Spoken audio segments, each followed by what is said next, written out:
Okay,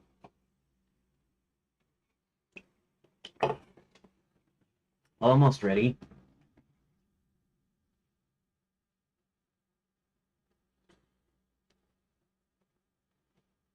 I'm still figuring out the best way of doing all this stuff. Like, I'm able to get on time, well, on time, relatively on time.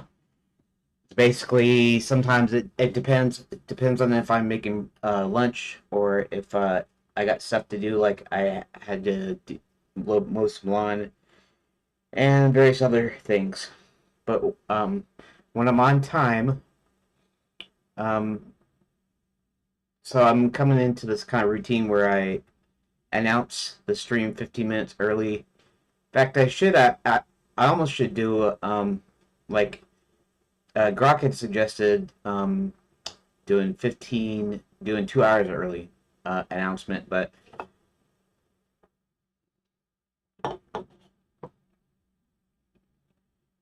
um,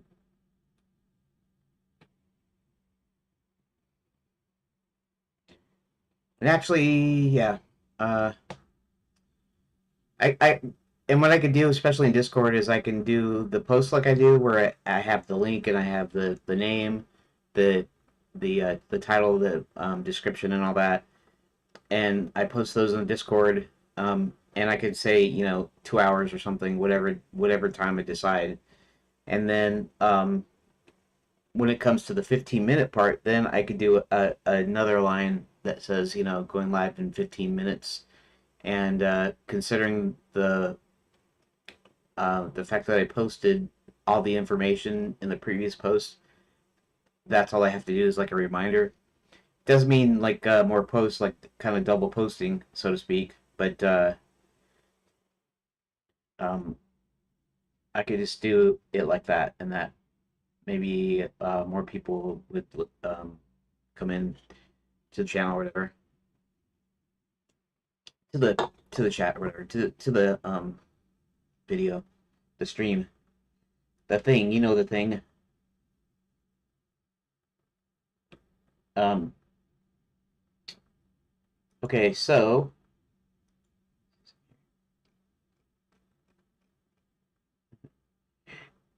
now with more AI. Yeah, I understand people's problem with AI stuff. I'm using it as a tool because I'm just by myself, and even though before I could have done the same thing, I don't know that I would be as quick or as adept, like half the stuff that I have already here. I don't think without the AI, I think it would have taken longer. Is all. Not that I couldn't do it, because I'm pretty sure I have the skills, but I'll explain the deal about the chatting with the AI thing in here in just a second. It does have to do directly with my game, so it's not like I'm chatting with the AI just to chat with the AI or whatever, or trying to convince you that AI is great or anything like that.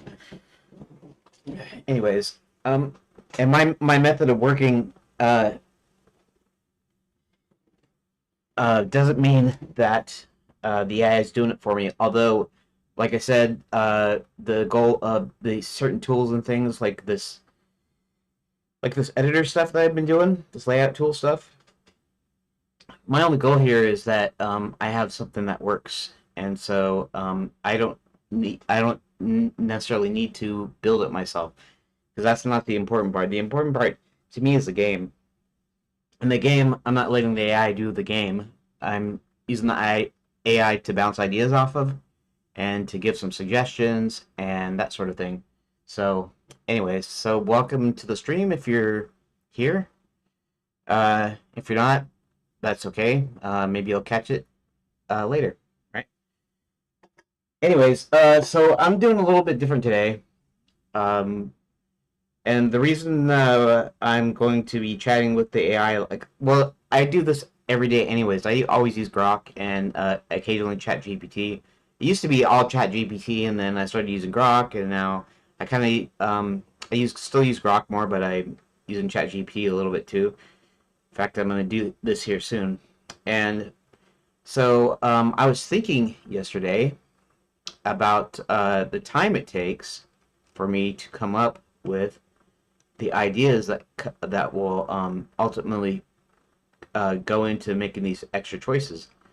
And if you've been following the streams at all, you may not have, but if you have been, the actual streams, not the updates, because the updates just show you what I accomplished. But if you've been following it at all, so I have like these. I'll have like two sets of like I'll have a page like um let's see, let's go to this one. Okay, so maybe I should let's go to this one. Walks over the crystal ball. Okay, and this starts the deal. So the idea is he finds John, and John's at a convenience store. He sends him a Quicksilver ticket, which is how he gets John into the land. And I had to figure out how he was going to send him a Quicksilver ticket because his magic doesn't work properly. I settled on Magic Mailbox, and then I realized that I wanted to at least give some extra choices in here because otherwise it's just a straight up narrative and there's no choices in here. So I'm trying to make choices, and so I go, okay, well, a choice might be whether or not he's the mailbox or he tries to cast a spell, and that's more of a puzzle. In fact, it could be a puzzle in the when I actually get to the part where I'm making puzzles. Um, but so I'm kind of going, okay, I have to figure out I have to find some way from one card to the next, or one page to the next, or one room. I call them technically the rooms. It's the data structure is a room, right? It's a class I called room and door. Even though this more resembles, because it's choose your own adventure, it more resembles like index cards or pages, you know, because choose your own adventure is a book, and it's they're pages, and so this is treated as pages. So you don't really have a location like an actual room that you can revisit and whatever and interact with like a normal adventure game, even a normal text adventure.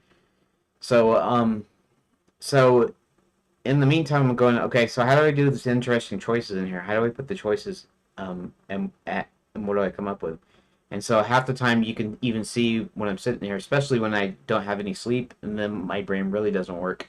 But when my brain's working, I'm still sitting here, I'm staring at the screen, I'm going, okay, so how could I put some interesting choices here? What could I do here? And I'd think, and sometimes I wouldn't come up with anything. I'd go to the AI, I'd ask it, and then it might spark something, and I go, oh yeah, I could do this, this, and this, and then I'd start doing the daily. So half the time is just staring, half the time is trying to get ideas, and it's not very efficient, and it's not very speedy. Granted, when you're coming up with original things, you don't necessarily want speedy, right? Per se. I mean, you might want to do things quick enough, but that's not really what you're um, what you're doing. And if you, I don't know if you can tell it, but whenever I hit the save room data button, I also hit Control S because the editor registers a change in position. Because in a scene, right? This is Redot, which is a fork of Godot 4.3. Um, a scene stores all the positions of everything, right? Of all the stuff.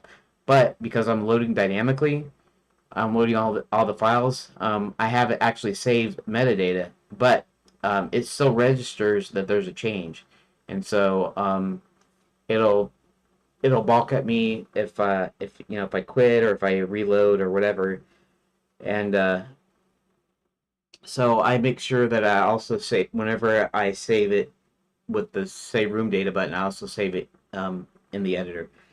That's also why I want a layout tool. Sometimes there can be discrepancies between what you're actually doing and the editor itself, right? Generally speaking, I could just hit save room data every time. It wouldn't be a problem because it reloads this every time I reload it.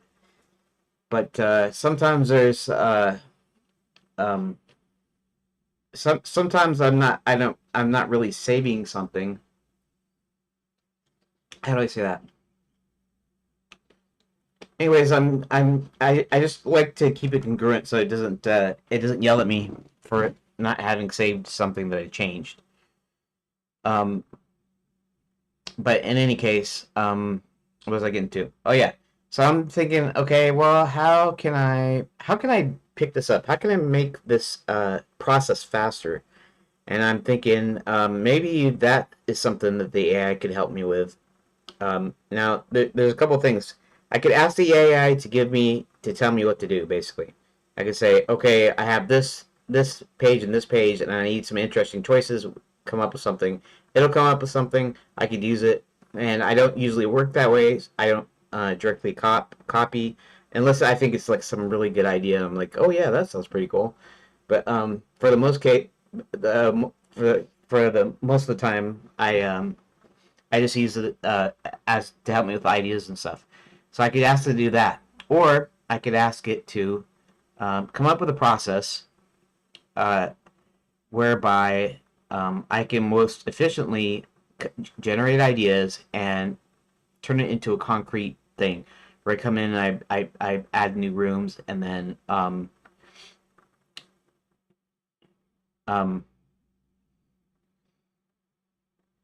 what was I saying?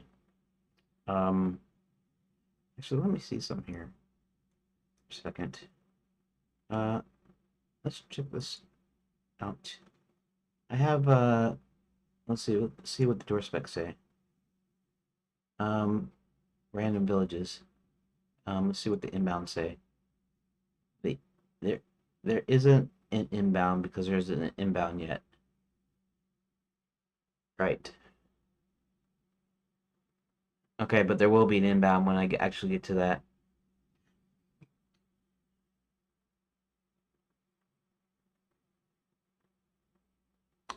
Yeah. Here, let's see something here. This is let's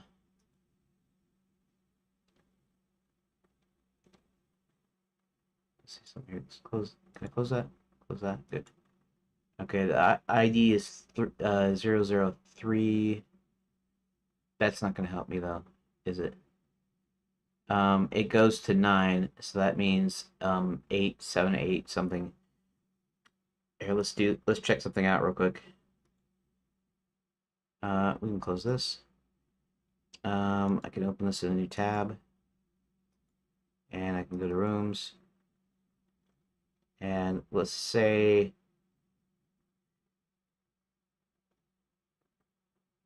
uh, let's try this one. No, that goes to the werewolf village. This one goes to Scarborough Bird Chicken 2. This one goes to Grand Enchanted Lannion. This one goes to Order Cerulean 100. Oh. That's going to be 99, I think. I think I switched it. I think it was originally going to be, let's, in fact, we can do this manually and save it.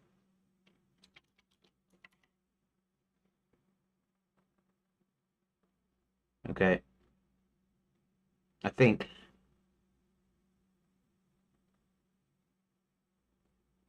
Okay, I think this is correct. Okay, let's save it. TMM 88 PT. Red Hot engine. Red Hot, yeah. A lot of JSON. Data serialization. I guess I guess you could call it that. I have a lot of rooms that I decided I would save them as individual files and use JSONs to store the info. Technically, this is a room, even though right now the form of the game is in like a choose your own adventure form. And if you don't know, I am it's going to be a fully interactive point and click adventure when it's done, but I wanted to do it in phases because I wanted to put it in like manageable kind of chunks for my mind to handle. So I start with the simplest form of adventure, which is a choose your own adventure.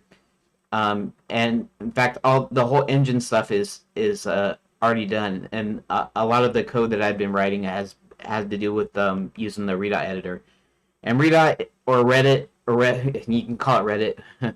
You can pronounce it any way you want. Godot, like Godot, is a fork of Godot 4.3, so it's functionally equivalent to that. But what was I saying? Um, Anyways, I'm doing this in like phases, and so right now I am working on the choose your own adventure phase, and basically there's two things I'm doing. I'm turning I did all this code that draws these lines and stuff, so I can visualize the connections and so forth, and so I can actually build the game with it. But I'm also going to simultaneously be working on a layout tool, and the code, the actual game code, is actually done already. So yeah, I guess you could call it data serialization. I don't really know. I'm not that good of a coder, and I'm not that good with these technologies. I vaguely know what JSON is. It's a human readable format that you can put data into in text, and then it makes it. I don't even really know what serialization is exactly. I mean, I sort of know what it is, but I you know I don't really. I don't know all the computer science stuff about it. I'm mostly self-taught, and I'm not very good at that. So, anyways, um, today I'm doing a little something different. I'll probably just I don't know, probably just be boring for you. So if you or anybody else that watches this gets bored with me talking about um, what I'm doing here, and I'm actually gonna go into a discussion, a thing to get. I guess I'm gonna use Grok to get AI to help me come up with a way to come up with rooms faster.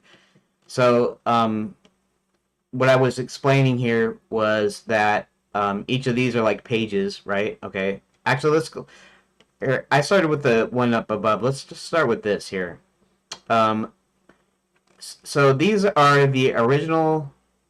Well, this is not the original. This is a modified version. But at this point, one of my main characters, John, he gets into Enchanted Lands by saying some magic words on the back of a silver ticket that he received in a candy bar. And yeah, I know the parallel to Charlie and the Chocolate Factory. It's sort of on purpose. It's kind of a sort of a joke, sort of an in joke kind of thing. But anyways, so he says the words. It opens a portal, and then the next thing you see is we're we're um, we're in a new scene with a different character because you're going to be able to switch characters eventually. But right now, it's just in a completely linear fashion. So like I have all of the here. I have all of these, and they actually have a certain order. These numbers here are location numbers because eventually I'm going to turn all of these into like a single like location, like Hubert's house. But there's different places in Hubert's house uh, that you can go to. So the fact that they're the same number just means it's kind of like a similar location. But so like I had these essentially it's like 93 or 94, not the meta files, uh, pages, essentially, or rooms, or cards, or whatever you're going to call them, that is turned into JSON files. And there's only 44 here because there's 44 actual, like, individual locations, uh, whereas some of these describe the same place, but different points in the story. Okay, so Dungeons and Dragons type stuff, Final Fantasy. Um,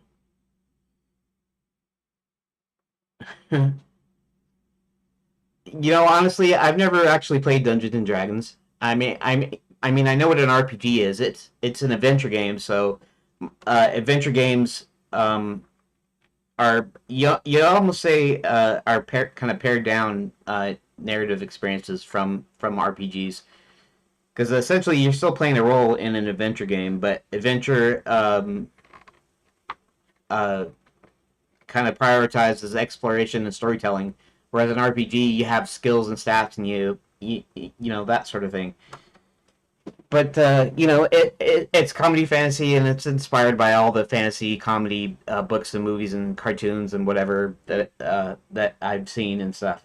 So not you can't say it's strictly Dungeons and Dragons, but if you ever played any adventure game, you know the Space Quest series, the King's Quest series, Secret of Monkey Island, the Monkey Island games, you know, Maniac Mansion 2, Day of the Tentacle, that was one of my favorites, and adventure games in its heyday. That's really what I'm building. I'm just starting out with choose your own adventure because it's the simplest form of adventure because all I have to do is make choices and it goes to whatever page I tell it to go to and stuff. It's and the whole thing is gonna evolve over time. So eventually it's gonna be a fully interactive point and click. Maybe I don't know if I ever played Elder Scrolls, so uh, but if you want to think of it like that, I guess you haven't actually ever played an adventure game before, or maybe you have and you don't recognize it or whatever. But here let's go over. This is my Grok conversation. Here let's yeah. I mean you've here where oh shoot hold on there we go. I I'm doing this kind of ghetto-y streaming deal where the chat to be able to look at the chat, I actually put the window like on my other screen, so the chat portion is on that other screen, but it's still a browser window.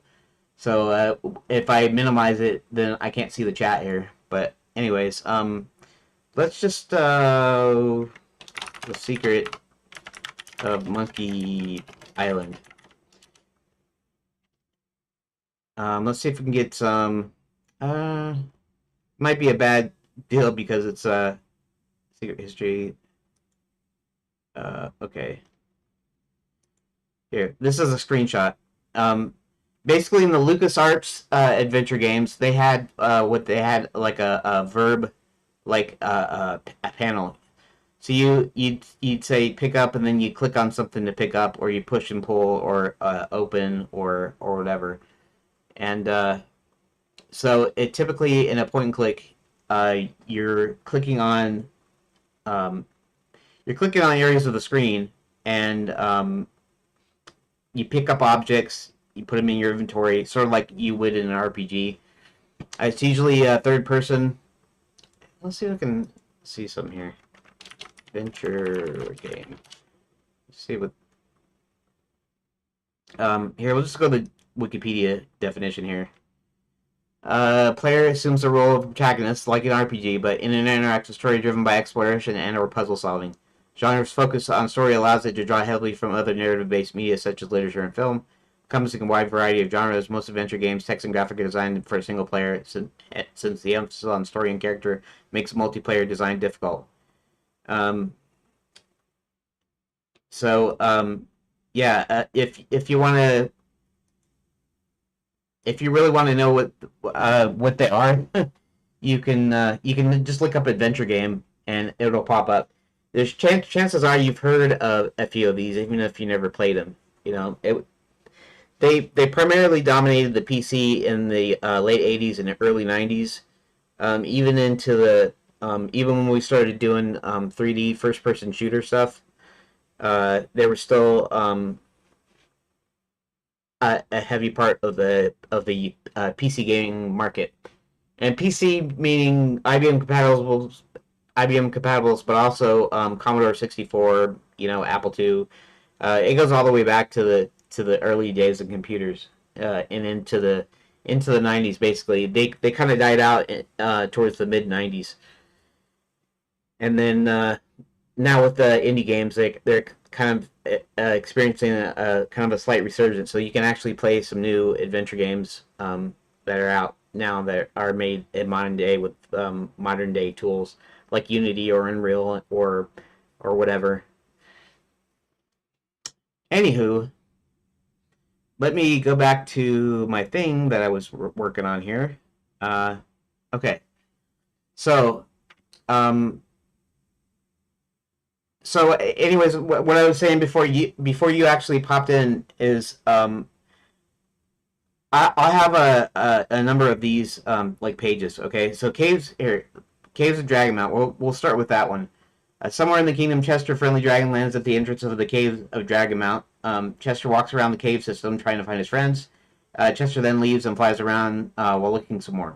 Um, so this is a page or a room or a card or whatever you want to call it. Um, and the next page that it leads to is this one, right? As Chester's flying around, he sees a random village being burned down by a friend. Chester flies right into the other dragon hard enough to cause him to stop. Basically, he's gonna like ram him or whatever, and that's not that important to this little discussion here. Do you need free audio assets for your game? Not right now. I'm not putting audio visual stuff into for like phase 5, which is going to be several months. Like the point of the phase system is I'm going to make sure I have a complete game in each phase. It's going to be the same game, but the mechanics are going to change a little bit. So um,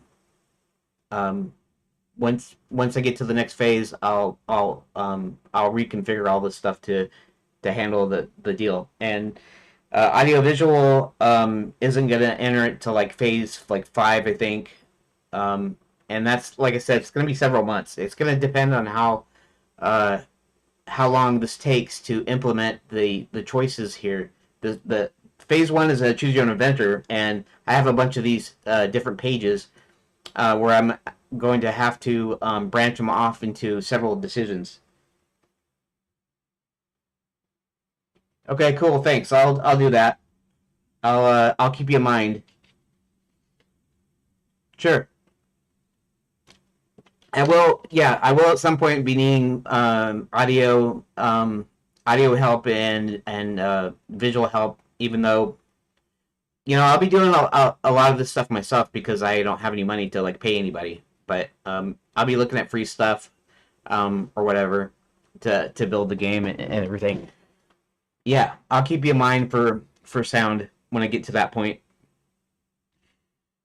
Anywho, so I have this. Okay, so I have this one.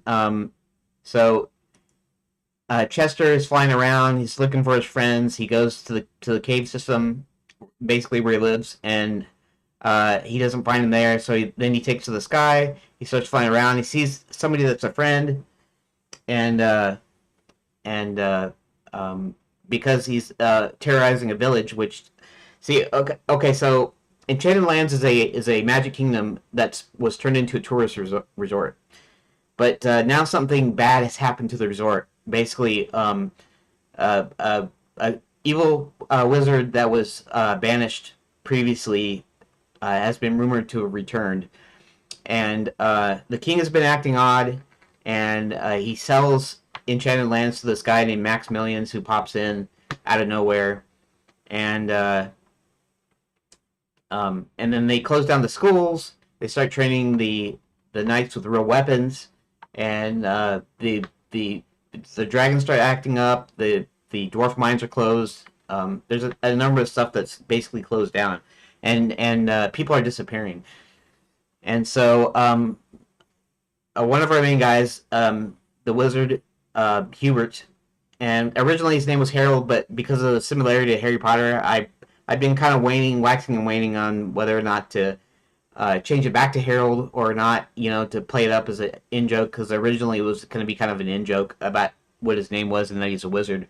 But in any case, so he figures he needs to bring in outside help, and so he comes into our realm, and he plucks this guy named John out from our realm to help him figure out what's going on. Okay, so so the most of the dragons are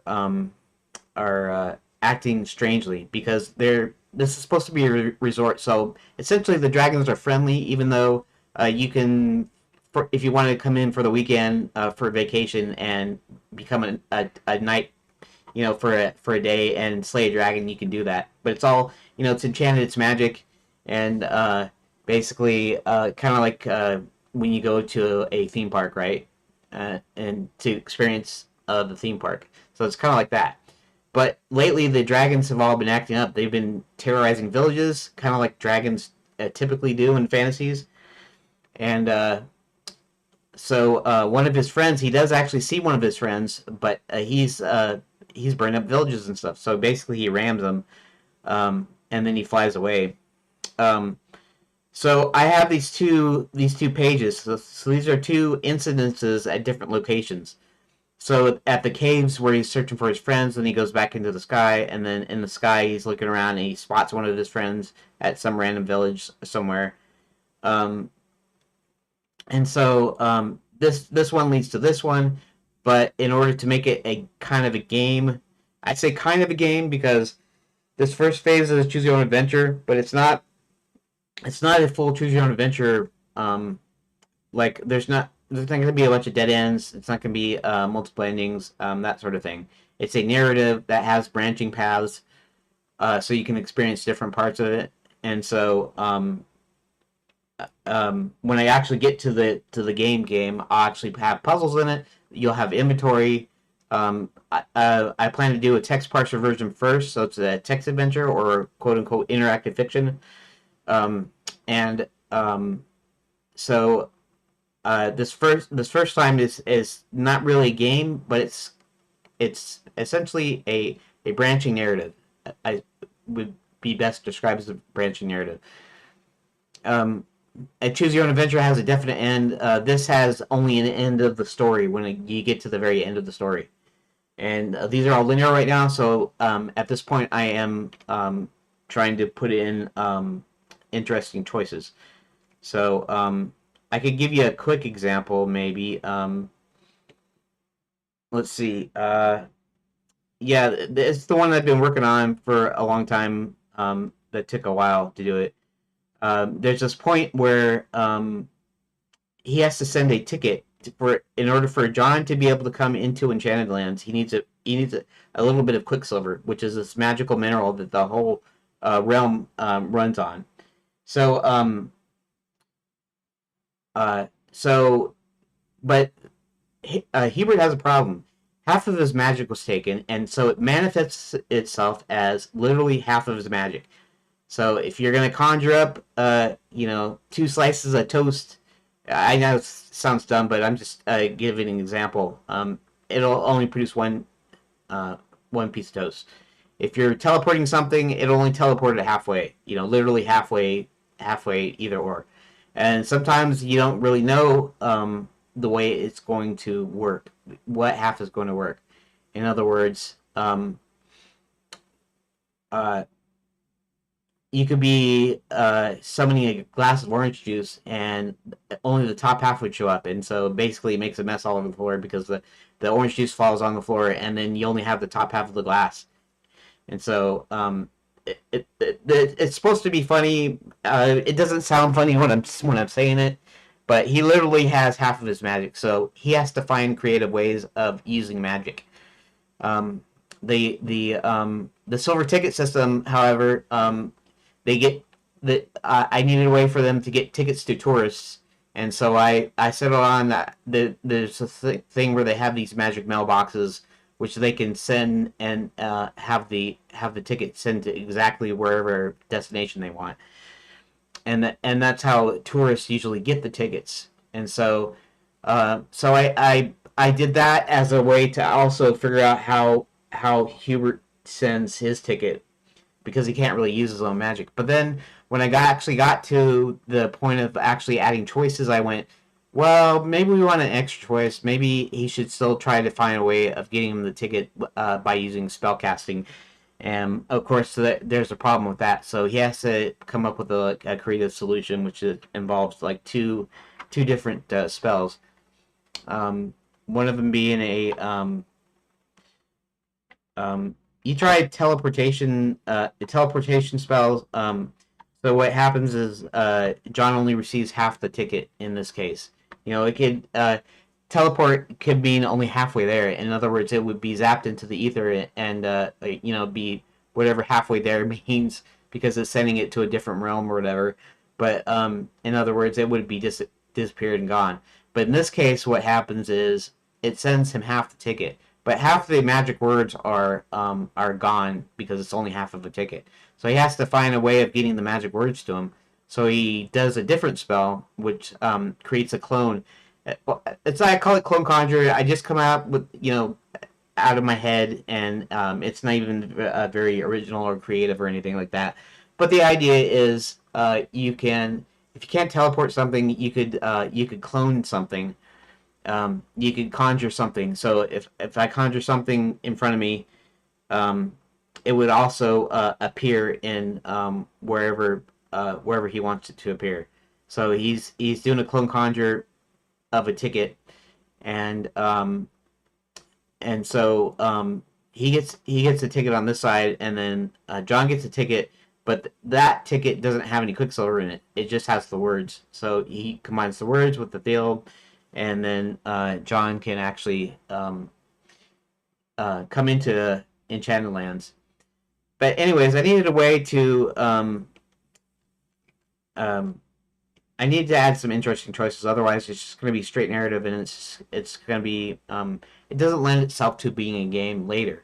I don't mind right now, even if I just released it like this, like like you're reading a book or something. Not that it would be very fun or interesting, and that people wouldn't actually play it, but all I'm saying is it's not that important.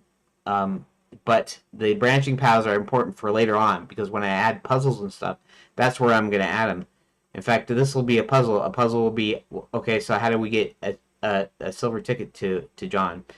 And he can use the magic mailbox, or he can use a spell casting. And I'll probably have to do some other fancy thing, because you probably just use the mailbox because it's easier. You'll probably need a real incentive to actually do the spell casting path. In the story, the incentive is that casting spells are instantaneous, whereas using the magic mailbox, you often have to wait a day for it to reach its destination. So there's going to be some puzzles in there when I actually add puzzles to the game.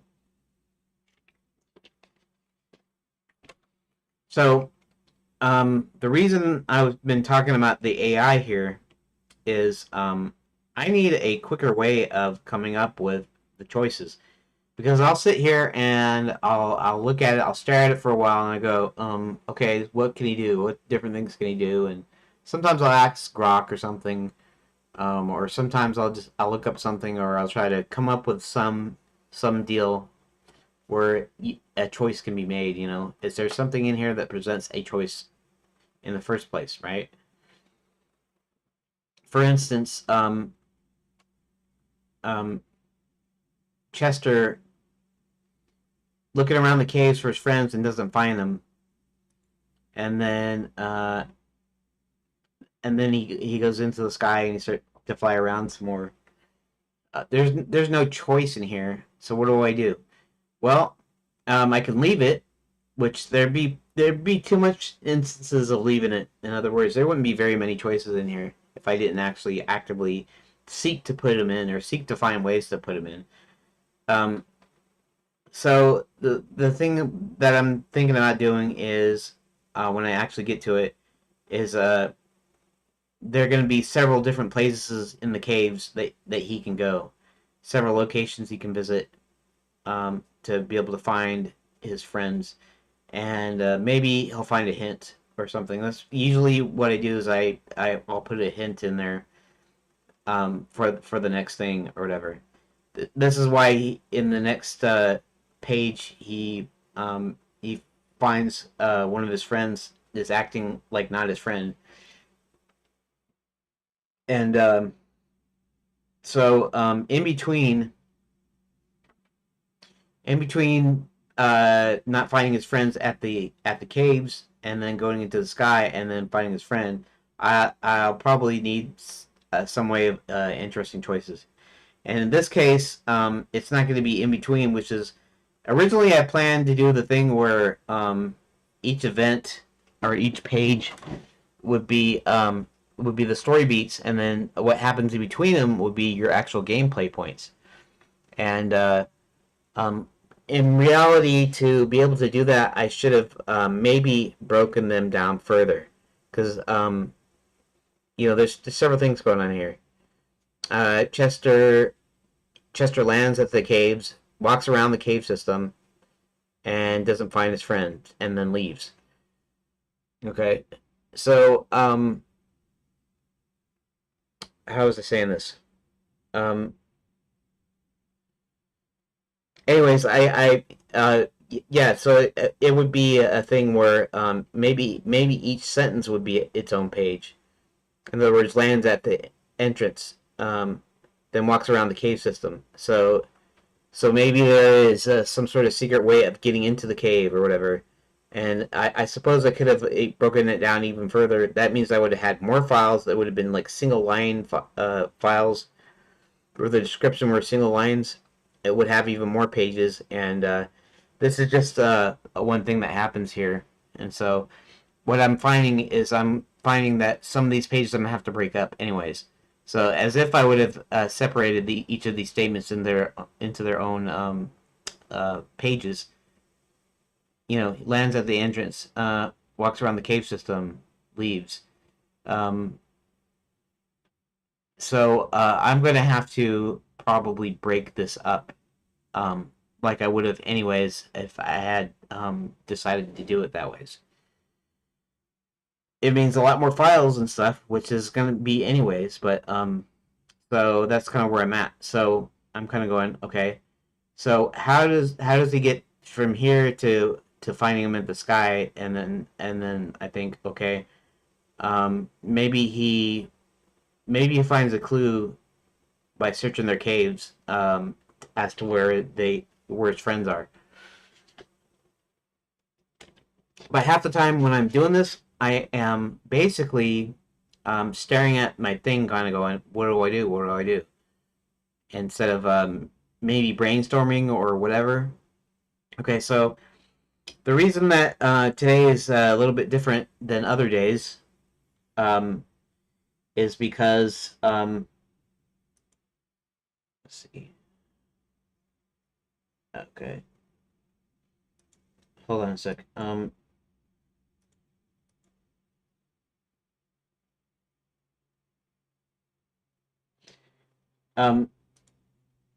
okay, so when I'm trying to figure this out, when I'm trying to do this, to find uh interesting things to do here, um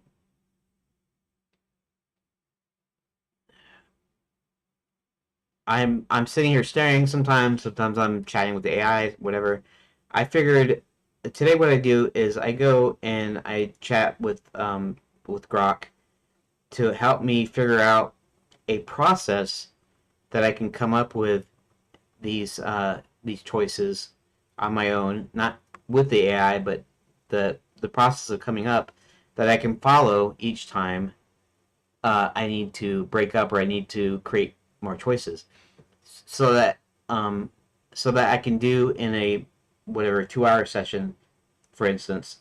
Like I'm gonna be breaking a little less than an hour and 15 minutes, basically. I'll be breaking, but when I start at 11:30, I break at 1:30 my time. That's about 2 hours.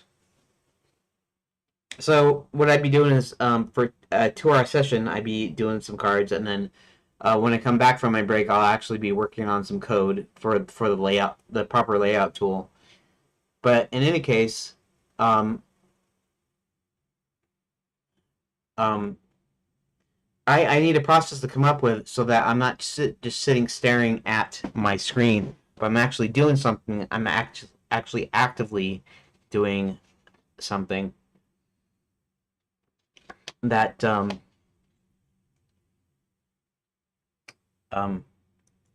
hold on, clear.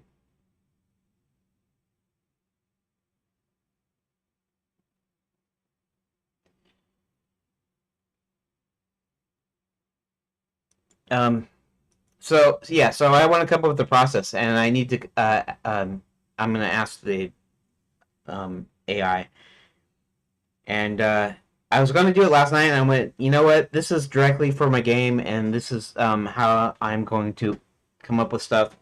And what this also means is, if I'm successful in this thing that I'm doing here, that I'll have this process where I won't necessarily need to go to the AI because I'll be doing this process to come up with the ideas. Probably be some sort of form of brainstorming or whatever. I just want to like a full. I want to see if it can come up with a full process that I can go through, uh, in coming up with ideas. Selecting the right ideas and making sure that making sure I can actually get a couple of pages done in a 2 hour session. Anyways, so I decided I'd just go ahead and stream the whole process, like I kind of do that anyways when I'm working on something. But this and okay, so there's three ways to do it. One is I can tell it to give me the answer basically. Basically, I tell it to come up with. I give it some scenarios that I need to get from here to here, and to give me some choices. It can come up with choices. The next thing would be to um, would be okay, so what was the things um I was saying it earlier. Um so if I want to learn a new skill, I can ask it to tell me something, or I can ask it to come up with a course or a way of learning the skill. Um or the other thing is to have it come up with a prompt for another AI, or even for itself, that will help me do what I'm doing. And so I think I'm going to actually have it come up with a prompt. So I'm going to say, okay, I want to be able to do this, this, and this.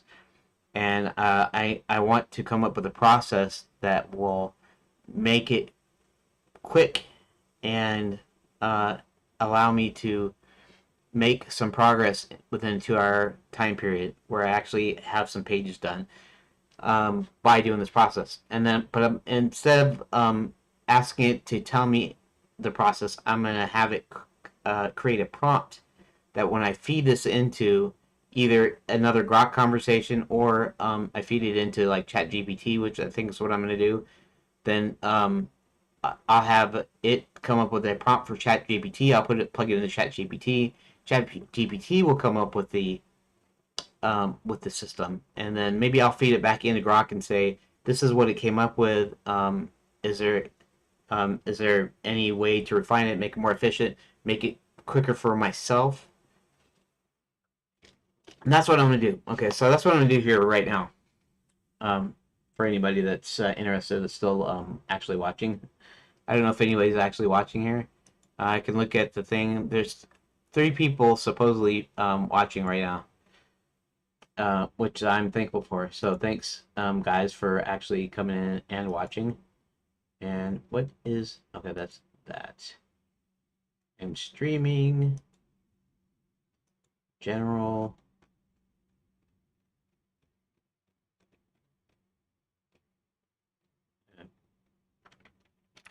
Each Friday. Sure. I'm streaming and deving. Okay.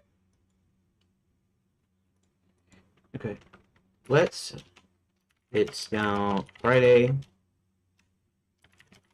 Friday, and Grok can actually query the date and time, but I just tell him where I'm at when I enter this in. It's Friday at 12:24, 12:23 EDT, and let's table the discussion for uh, the layout tool for a bit. I need some other kind of help on my development process. Please acknowledge. Okay.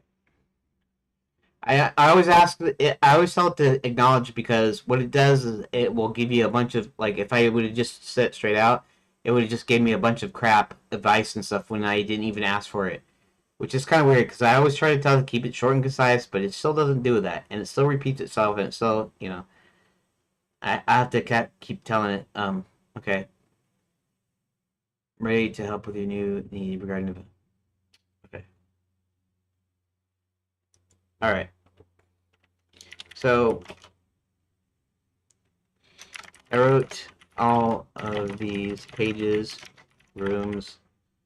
Um, they're still more closely related to like a book page than a room, but technically it's a room class.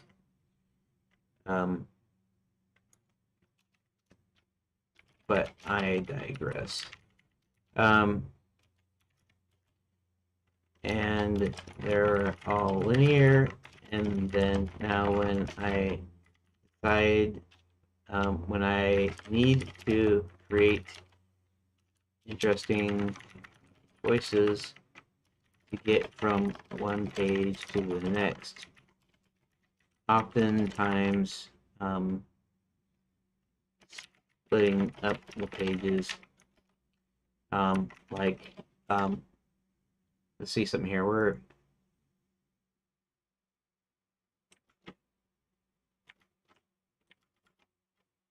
like the caves of Dragon Mount have Chester the Dragon land at the entrance, explore, then explore cave, the cave system, and then leaves to search more by flying again.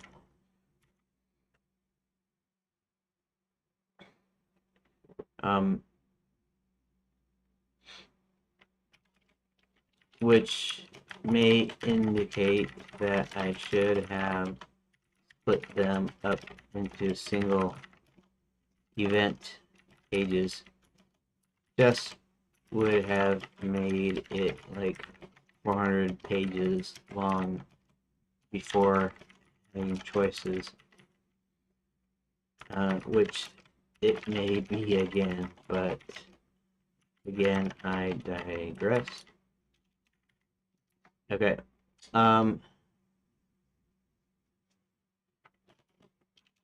Okay. Please acknowledge. Please acknowledge before I continue.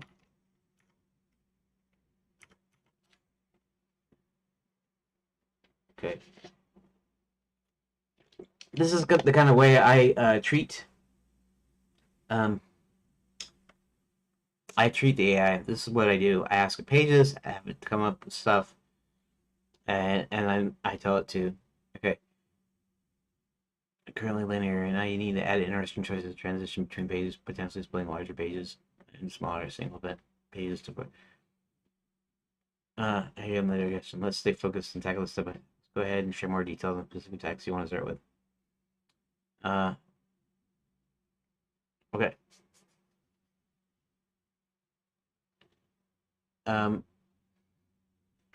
So oftentimes I will sit there and stare at the text, trying to come up with something that I could make into a choice or choices. It's sort of how I came up with some of the story ideas, but a linear narrative is a bit easier to come up with than presenting multiple choices. So I want to come up with a system that allows me to come up with choices quickly,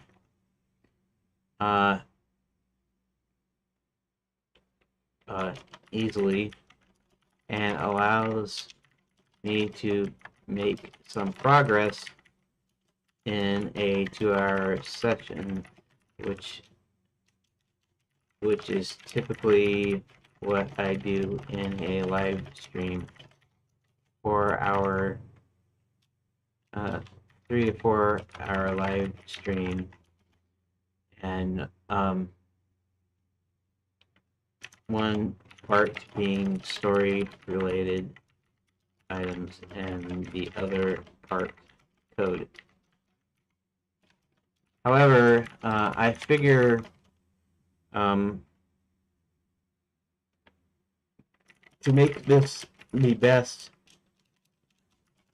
or to fit with the requirements I need, I would have you maybe come up with a prompt that would help. A prompt that I could plug into either ChatGPT or another conversation with you. Probably ChatGPT though, because I'm asking you to come up with the prompt.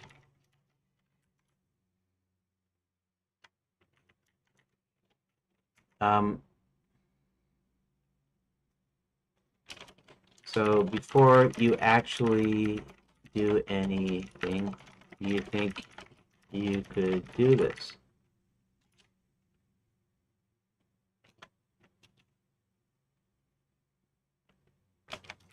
Please acknowledge or proceed. Okay. It should be relatively quick. I don't have it do code or anything, so it's not that complicated. You're struggling to create engaging choices for linear narrative pages, finding it time-consuming to brainstorm choices compared to writing linear story content. You want a system to quickly and easily generate choices during your 2-hour live stream story sessions, part of your 3-hour to 4-hour. You're considering a prompt I could craft for use with ChatGPT or another AI to streamline this process. To confirm, you're asking if I can create such a prompt before proceeding with the thought. That's definitely help craft a prompt tailored to your needs for generating choices quickly and effectively designed to fit your live stream workflow and integrate with your narrative structure. The prompt can be optimized for ChatGPT or similar AI tools to produce creative, contextually relevant choices for your pages, saving you time during your 2-hour sessions. Please specify any additional details. Okay. Or confirm that you want me to start. Okay. Yeah. So the thing is, I want this to come up with the process I can follow, so that I don't have to ask an AI, or more specifically an LLM, for help as often. I could just follow this process, which leads me to a result, and then after ChatGPT comes up with this process, I'll probably paste that in here, and then you can tell me if the prompt needs to be tweaked or not. Am I making sense?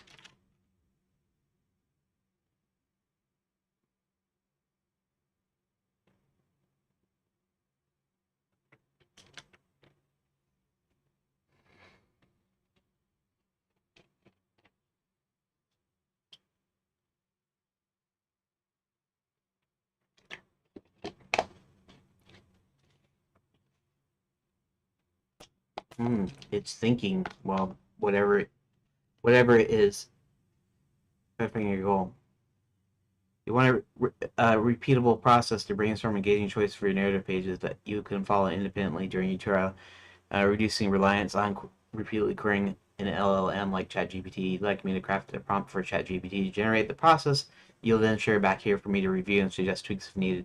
This process should help you quickly create choices for your linear pages, making progress in your streams without stalling your brainstorming. Yes, I can create a prompt for ChatGPT to design a clear step-by-step process for you to generate choices manually tailored to your narrative structure and time constraints. You can then test the resulting process and bring it back for refinement. Please confirm if you want to provide the prompt for the next step. Um, so,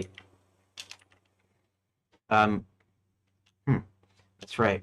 Page content structure. Um,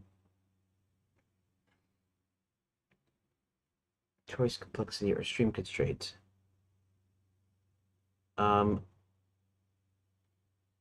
The prompt. Let's see. Let's see if there's. Is there anything else I could add to help it structure the prompt to do exactly what I needed to do? Um,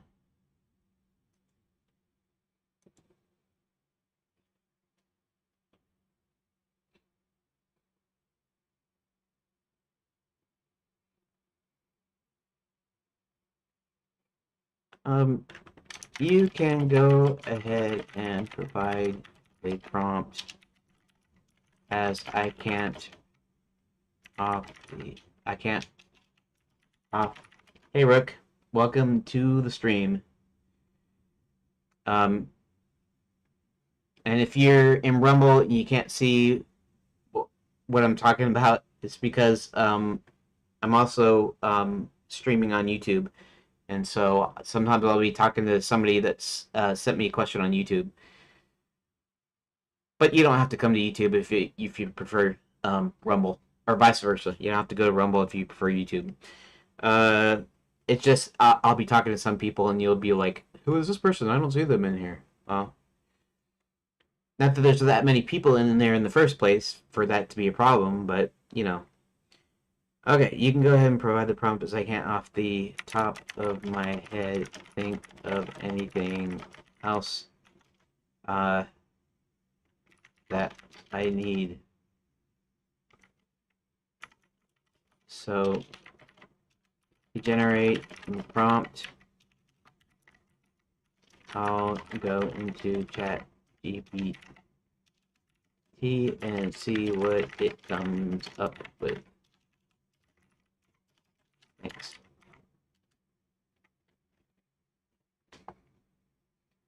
So I'm getting Grok to write me a prompt for ChatGPT to help me come up with a process that I can create interesting choices in a timely manner, so I can get so that I'm not just sitting there staring at my screen for hours on end. Well, in this case, minutes or tens of minutes. Okay.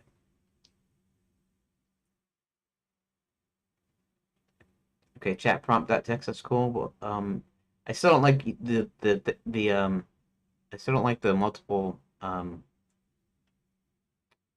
screen thing here, but that's all right. Okay. Let's see. I'll craft a concise prompt for ChatGPT to generate a repeatable step-by-step process you can follow during your 2-hour live stream story sessions to quickly brainstorm engaging choices for your linear pages represented as room objects. And that's not. See, this is a thing too. It takes things specifically literally. I was just given some additional information that I'll say pages because I'm thinking of this like a choose your own adventure, which is a book with pages, and my actual room objects, which is actually how I'm structuring. So occasionally I'll say rooms instead of pages because eventually it's going to be a room like you would find in a regular adventure game, rather than representing pages. But then it does this thing every time, and it pops up this thing that represented as room objects. Well, that's not even important to this whole thing here. Reducing line, so you can plug this in ChatGPT, show the resulting process back here, and I'll review it for tweaks. Create a clear step-by-step process for a game developer to manually brainstorm and create engaging narrative choices for linear story pages in a text-based adventure games during a 2-hour live stream session. Each page is like a book page called a room in the game, with a description and optional choices leading to the other pages. The process should be easy to follow without needing AI assistance during the session. Help generate 2 to 4 meaningful choices per page that fit the story context. Exploring a cave, meeting a character. Account for splitting larger pages. Cave exploration, multiple events into smaller single event pages if needed. Be time efficient to make progress in a 2-hour session, e.g., process 5 to 10 pages. Include prompts or questions to spark creativity and avoid writer's block. Be suitable for live stream audience with steps that are engaging. To explain or show, provide the process as a numbered list with a brief explanation for each step, ensuring it's practical for solo developer working on a game like Choose Your Own Adventure story. Okay, that sounds cool. Copy and paste this into ChatGPT, save the output, step-by-step process ChatGPT generates. Test the process in a practice session on your next live stream if you want, or share it back here right away. The prompt instructs ChatGPT create a manual process tailored to your needs. Quick choice generation for room pages, suitable for 2-hour streams and engaging for your audience. It emphasizes independence from AI, creativity prompts, handling page splits. The output should be numbered list you can follow, 5 to 10 pages per session. Yeah, I don't know if I could get 5 to 10 pages done. It might be like 3 pages, but maybe if the process is efficient enough, maybe I can do that. Who knows? Paste the prompt in ChatGPT, get generated process, share the process back here. Alternatively, test the process in a short session. If you have a specific page to use as a test case, mention it when you return. Let me know. We'll find it together. Okay. All right. So let's just let's go ahead and copy this. Copy contents. Let's open ChatGPT. ChatGPT, and we'll paste it in here. Okay. Let's see what it comes up with. And I'll let it go until it's done, and then I'll go down and read it. So we'll just wait here just a second. So yeah, so today I was actually on time again for like the second time this week. That's good. And actually, I was on time too. I was able to start at 11:30, even though I had to, I cooked lunch, and then I also uh, mowed some of the lawn. It wasn't very much of it, but I did a little bit, and so I was still able to get that. So let's go all the way down. Is it still doing it?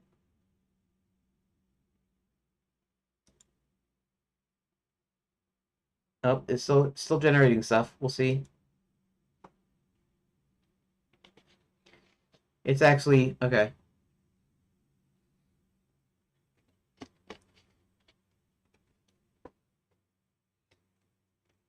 Okay.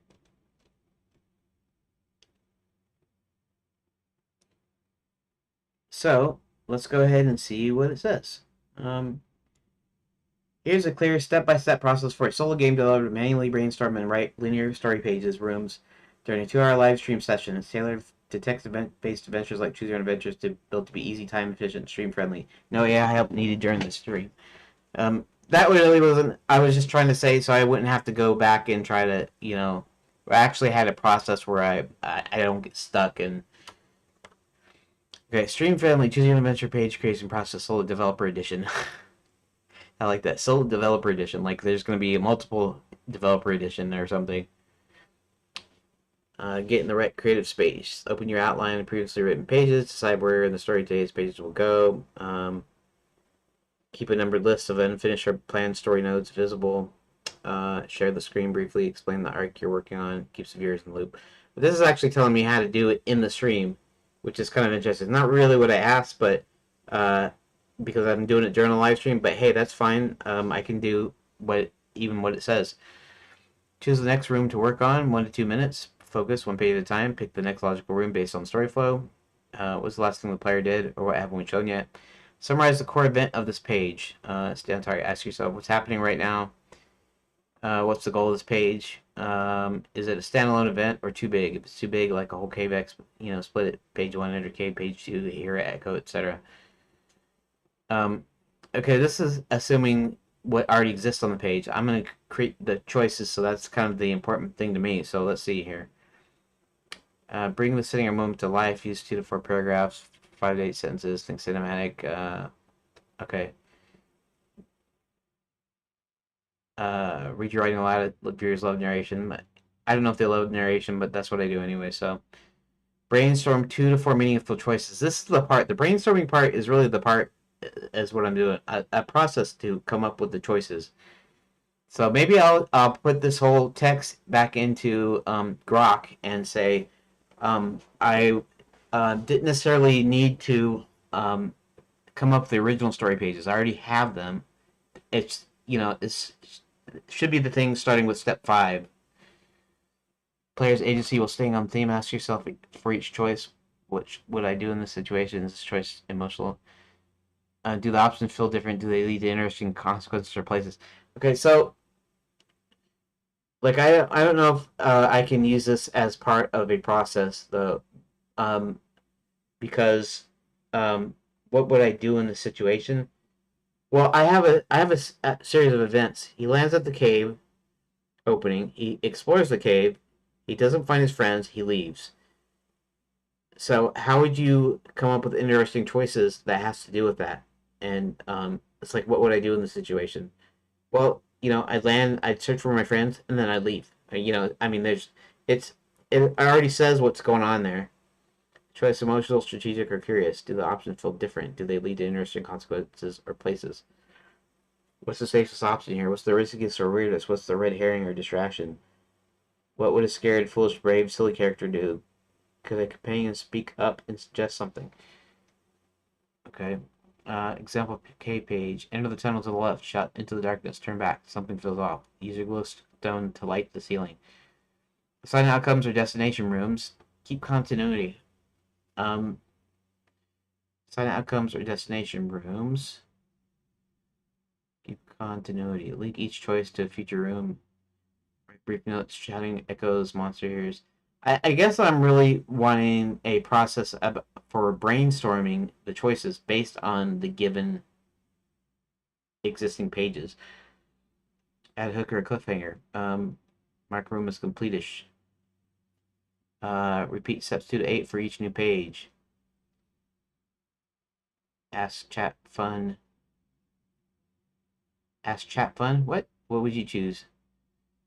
Questions while brainstorming choices. Okay. Gauge the audience. Alright. Yeah. Okay. Let's okay, let's see some. I need to.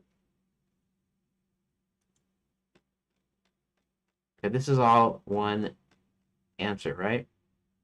Copy. Okay, let's go back to Grok. Alright, let's go ahead and close this side thing.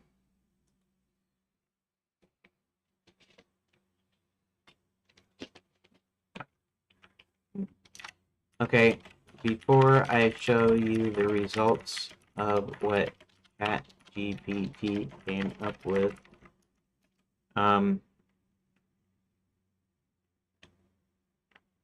I wanted to explain a few things here. Um,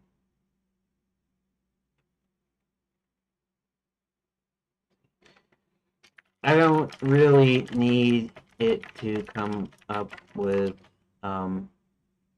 suggestions about how to about what to say on stream.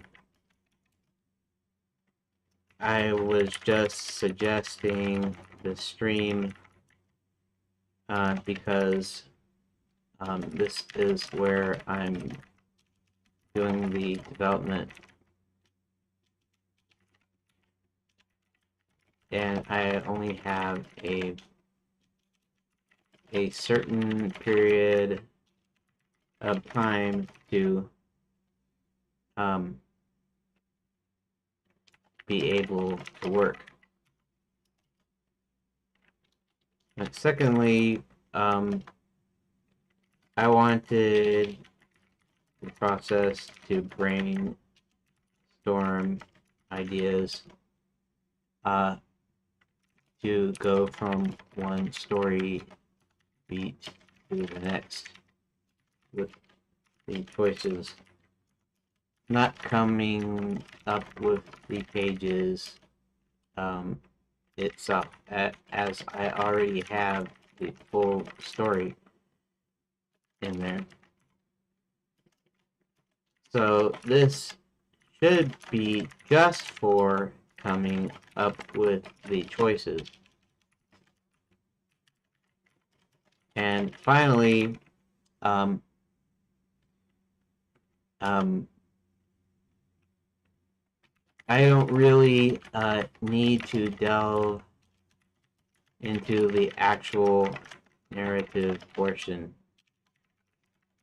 This is still at the event stage where each event is what's important. What does the characters do in a dry to-do list style way? I will add narrative flavor with a second or third pass after I get these created.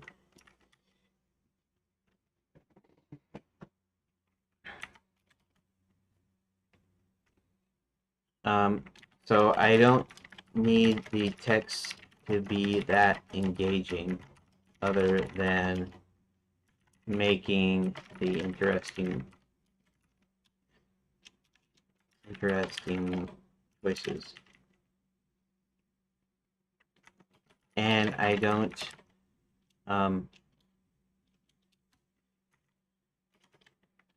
so please acknowledge before I paste in ChatGPT's response.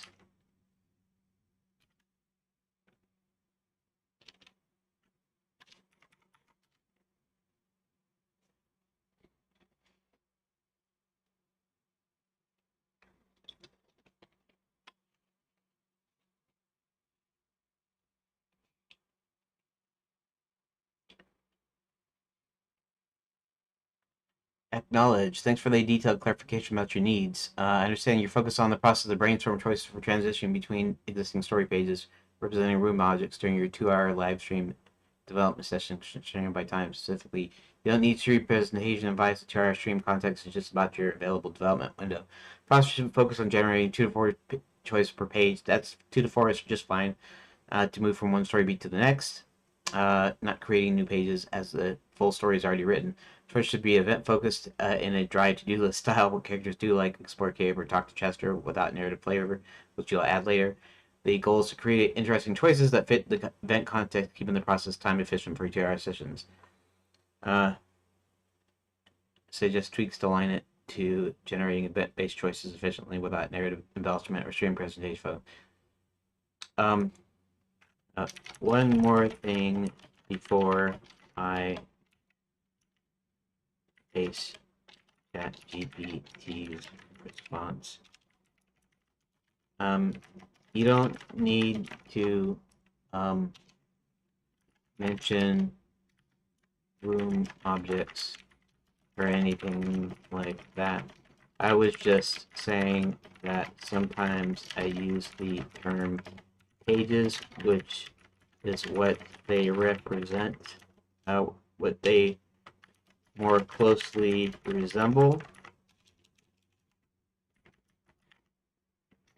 and sometimes rooms, which eventually they'll be actual rooms or locations in the game.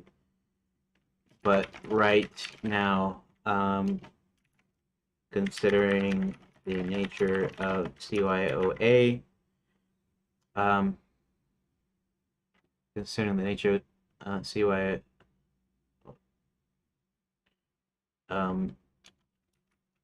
they're just pages.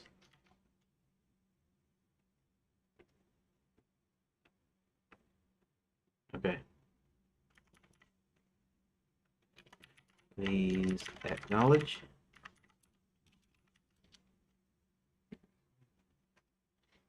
It's a good thing that this is just a machine, or a program, whatever you want to call it.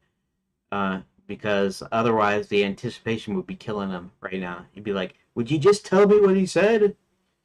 But it won't, because it doesn't. It's not emotions or anything.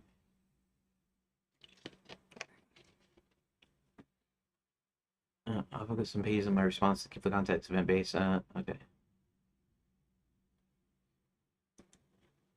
Okay, so this is the response. This is what ChatGPT came up with. Control V.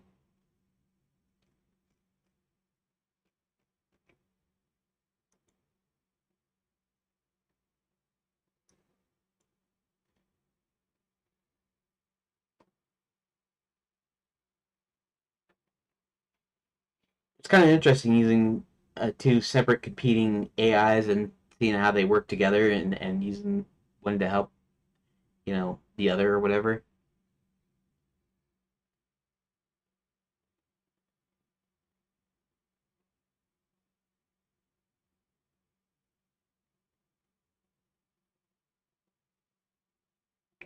What's this animate Gaussian thing? That's weird.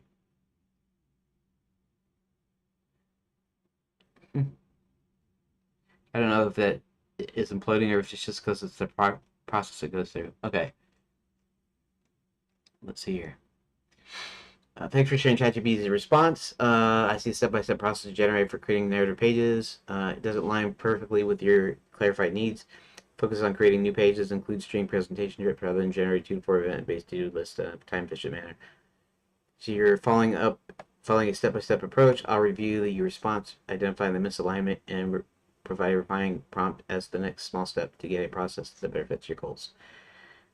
What's good? Step 5 includes prompts like what's the safest option and which are useful for spiking choice ideas, time estimates, aim for efficiency, align with JR, session goal, choice archetypes, table, act as a solid starting point for event-based choices, misalignments, focus on page creation, geared towards new pages, page that only need choices. Yeah, I mean, when I split up something, when I say, okay, this, and this, um, it will mean I create new pages, but it doesn't have to generate new pages. It's the process is supposed to do that. Narrative flavor, emphasize cinematic descriptions, suspenseful hooks, but you want drive it, stream presentation, tips like read aloud, no page splitting guidance, lacks a clear process for deciding when to split existing pages, time efficiency, step 2, refine. Let's refine the prompt to focus on generating the process for branching 2 to 4 event-based choices per existing page. Okay. Where to use it? Copy and paste it, save the new output, share the new process for review. Um, Before I paste this in to ChatGPT,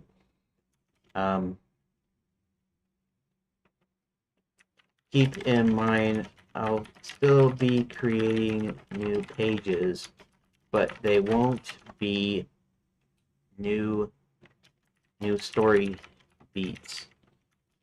They'll be new pages that I generated based on the choices I came up with using this process. Okay, I'm just gonna it might even refine the prompt, and I'll let it do that.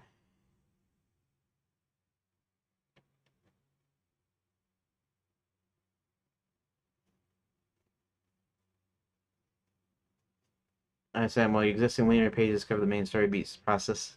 May lead to creating.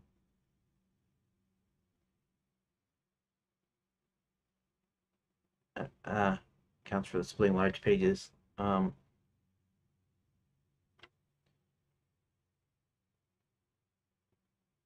Okay.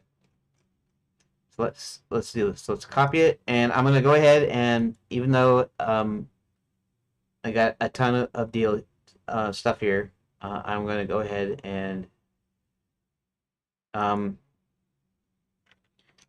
make sure none of this conversation is in memory, please.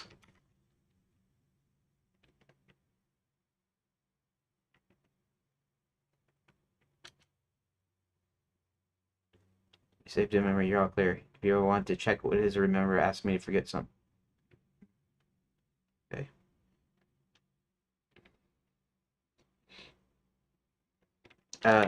Reason I asked. I don't need to give it a reason, but I'll do it anyways. You know, it's like talking to a person, whatever. It is because I asked this. I requested. It's because I'm going to refine my prompt and enter it into a new conversation, and I don't want anything of this response, this conversation, diluting the new conversation. Make total sense. You're doing it exactly right. Since nothing from this conversation, the new one will be treated as a fresh start with no bias or bleed through. A new chat and we'll hit it clean. Okay.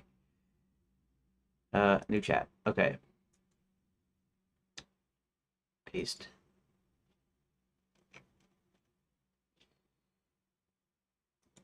All right. Let's see what comes up this time. I have 30 minutes before my break, and then after my break,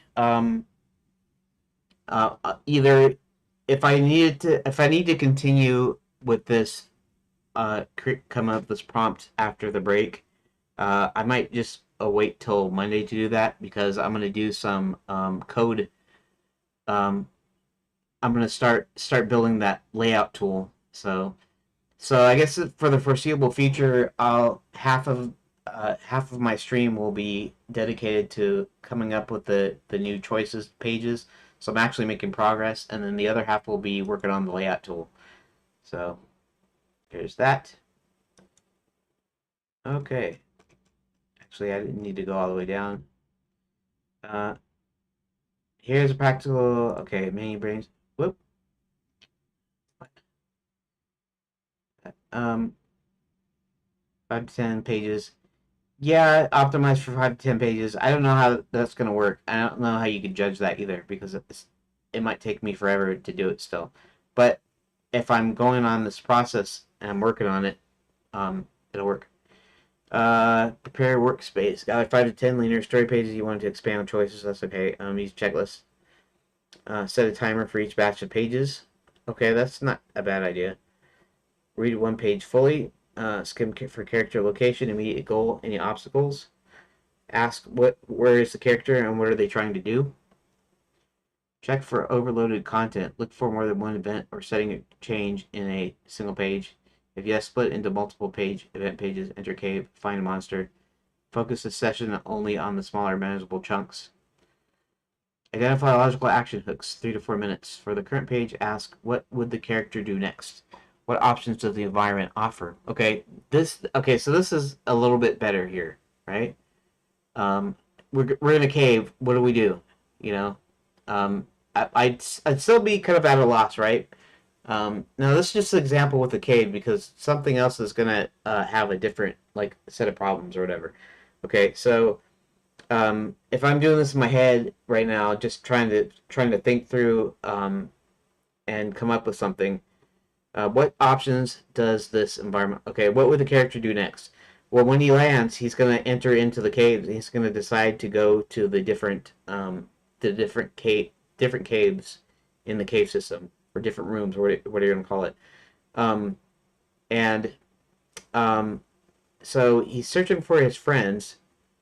So he's going to go to each of their caves. So what options does the environment offer? Multiple caves because he's got multiple friends. We'll say three or four, maybe three good friends, four good friends, maybe. Um, and that means I'll have four places to go. Who or what can they interact with? Okay, so that's a deal. So we're in a cave. We're in a dragon cave.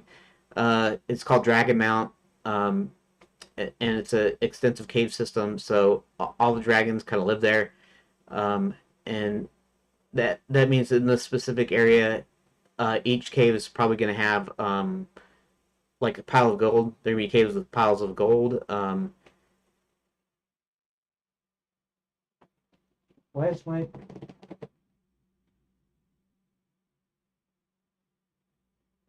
Oh, I must be hearing something outside. That for sure was my.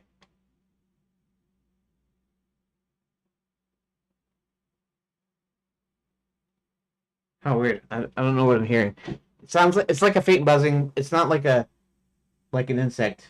It's like somebody's running a lawnmower or a weed eater or something, and I'm only hearing like during oscillation. So it's like sort of like that. So weird. Okay. Anyways, what can they interact with? Okay, so it'd be piles of gold. It'd be sleeping area. I don't know if I want to get that detailed because if I get that much, it means that each cave is gonna have like several different areas in it, and it's like gonna be like 20 different pages for just the cave system, and I want to keep it to short. Maybe it'd be just their caves, right? What choices would change the character's path, tools, or info? Okay, that's actually not bad. Write down a 2 to 4 clear try choices in the style. Talk to guard, inspect the bookshelf, leave the back door, use magic compass. Suck easy prompts. What's the most obvious thing to do next? What's something risky or sneaky the character could try? What's an optional or hidden interaction? Is there a tool, object, or NPC that could affect the next page? Okay, this is actually not bad. Actually, I might could just use this. Assign or create page targets, 2 to 3 minutes for each choice. Decide. Does it lead to an existing page? Does it need a new single event page later? Just note the target as a placeholder like new talk to guard leads to page 14. Review and refine 5 minutes per batch of pages. Check for balance. Too many similar choices. Add variety. Any dead ends or actions that seem pointless, replace or label as short branches. Ensure no choice is a duplicate of another unless it's intentional. Um, Repeat for remaining pages. Cycle every 20 minutes. Um, Work in sets of 2 to 3 pages to avoid burnout. Reset your focus after each set. Final wrap up 10 minutes. Review all the pages. Sample output style for 1 page. You arrive at the fork in the forest path. Choices: go left towards the sounds of the water, go right into the foggy grove, climb a nearby tree to scout, sit and wait for someone to pass. By following this method, you'll effectively add meaningful choices to 5 to 10 pages in 2 hours while keeping the process structured, repeatable, low stress. Let me know if you'd like a printable version of or a checklist template. This is good. Actually, this might be um, okay. So here's the um, here's ChatGPT's new response. Um, Let me know if it sounds like there needs to be any tweaks, as this seems pretty good. Although, um,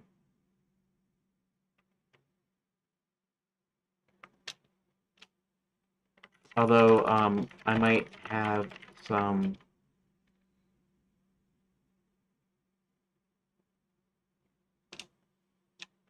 Might be unsure if this is concrete enough, but let me know your thoughts before I decide whether to use this or refine it.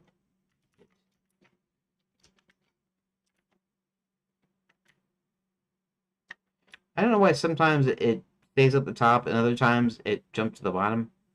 Get that.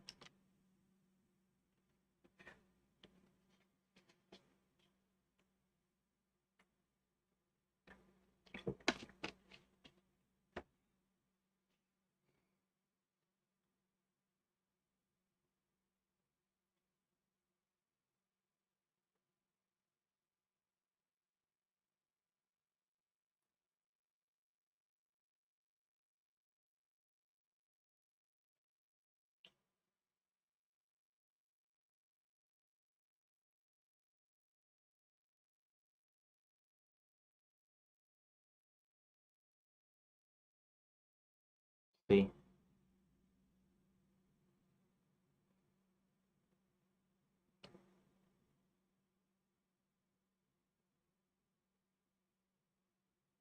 Hmm.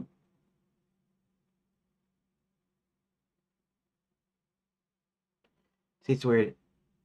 XAI/XAI. It means it's breaking down a little bit. It means this conversation that this current conversation's gone on a little too long.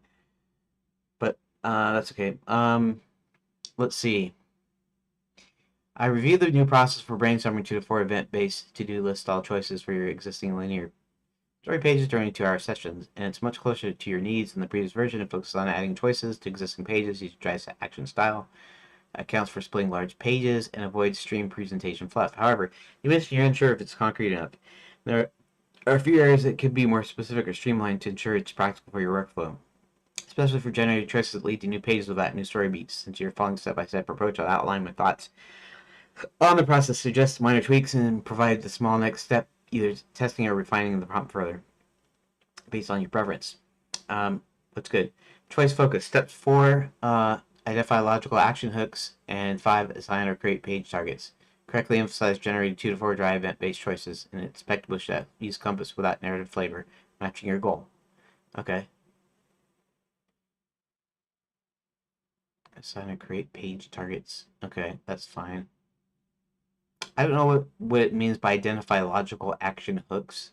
I mean, I guess identify what could logically be the next action, so that's correct, I guess. Page splitting. Step 3. Check for loaded content. Explicitly checks for multi-page events to suggest splitting them aligned with your need to handle pages like the caves, drag them out. Time efficiency. The cycle time supports your goal of processing 5 to 10 pages in 2 hours. See, that was my goal wasn't 5 to 10 pages. I didn't actually give it a deal, but somehow that's what it came up with.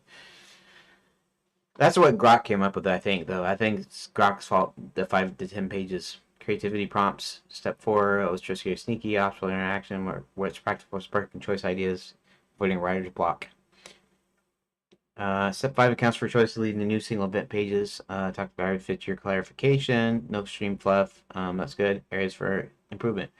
You know, it might not be concrete enough. The process is clear but slightly generic, and step 4, lacking specific guidance for ensuring choices stay within existing story scope, avoiding new story beats. It could include a constraint like base choices on the page's event or immediate context. Choice variety suggests checking for similar choices but doesn't provide a concrete tool. Choice archetype lists like act, explore, interact to ensure system variety systematically. New page clarity. Step 5 could be more explicit about defining new pages as extensions of the current event.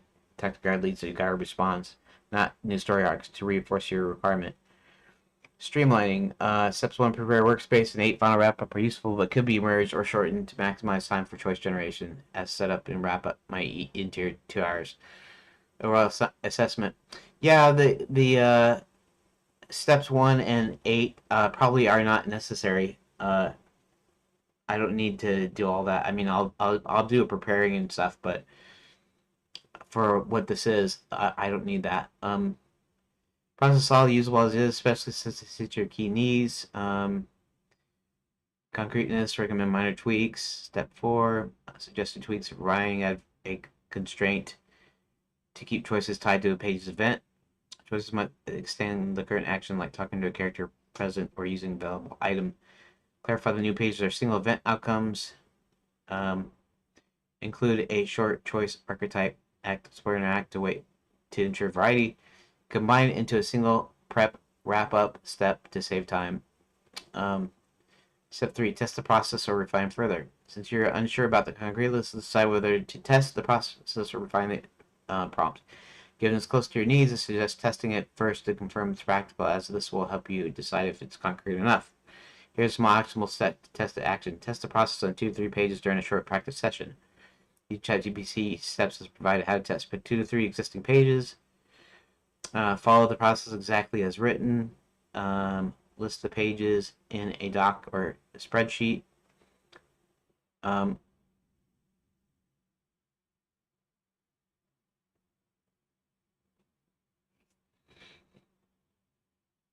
okay. Read a page. Knowing its event. Step 3, check if it needs splitting. Step 4, use the prompts to list 2 to 4 choices. Explore deeper, talk to Chester. Note if choices lead to existing or new pages. Check for variety in choices. Repeat for 2 to 3 pages. Time taken per page. Whether the prompts in step 4 spark ideas easily. If new pages created feel like an event extensions, or say avoid any confusion or lack of concreteness. Example page to test. You land at the cave to see dragon scales. Apply steps 2 to 6 to generate choices like enter cave, examine scales, fly away, note outcomes. Code to report back if optional. If you want to document the results, share something like page caves with dragon mount choices, new pages needed, time taken. Test the process in 2 to 3 pages. Come back with whether it felt concrete, practical, time taken, number of pages processed, any issues, vague prompts. I'll review your feedback in the process as is, refining specific steps. If you rather refine the prompt now without testing, I can provide a new version with the suggested tweaks above. Could be more concrete. Yeah.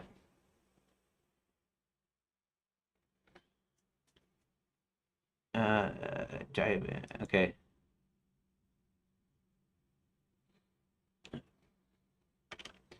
Okay.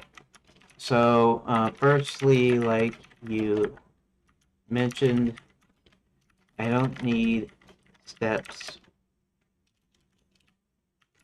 1 or 8. So, prepare. What was it? It was prepare and then it was follow up. Uh, Variety, steps 1, final wrap up. Prepare workspace and final wrap up. I don't need to prepare workspace. We'll already be doing that with my current process. And the final wrap up. Not really concerned that. However, I'm probably going to see if I can extend this until I hit the break because I'm not going to test this until Monday, which means it's not much progress, but just so I can keep with what I've been doing here. So, uh, however, I never said 5 to 10 pages. I don't know if that's actually doable or not. Um, so on the one hand, I'm like, maybe I should only focus on something like 3 pages per session, and we'll see if I can even make that. On the other hand, I'm going, well, if it seems hard, then maybe that's a constraint that will lead to more creative choices.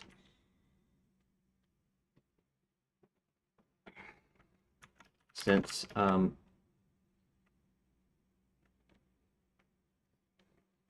external pressures and restrictions seems to make something come out better because you have to be more creative.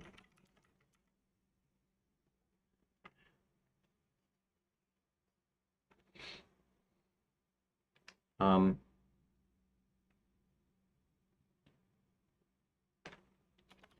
but yeah, we could refine further based on your tweaks. I don't think I'll get to working on these pages today because after my break, I'm going to be focusing on coding the new layout tool. So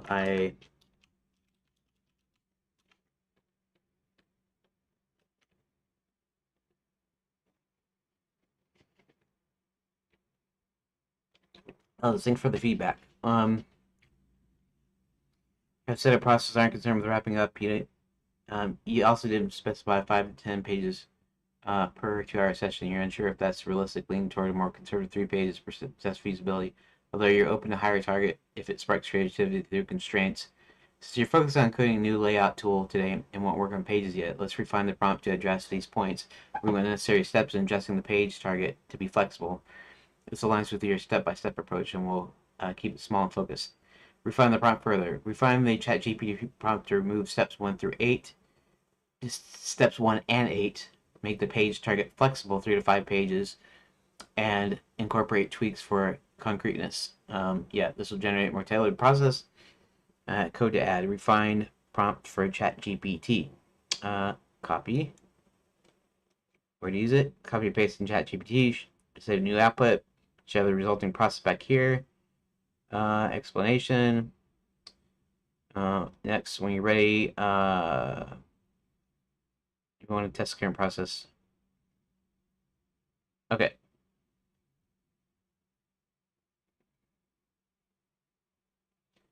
All right. So let's do that. Let's over here. Please don't save any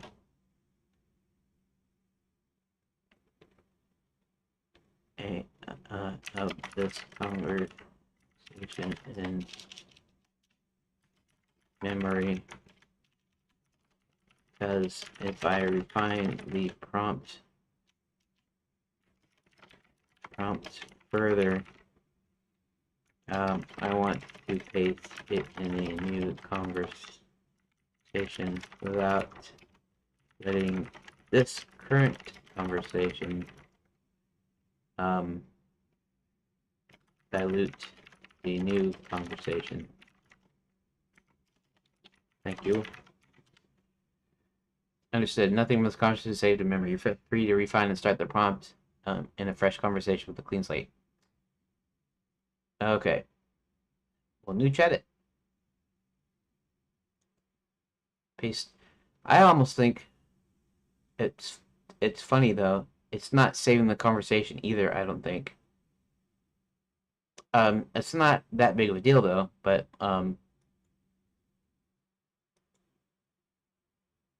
okay, it did actually did save it. All right.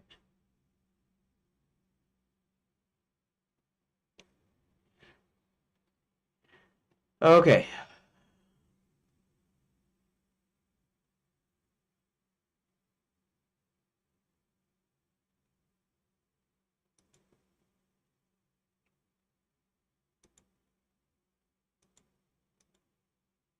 It's still generating, right? Okay, it's still generating.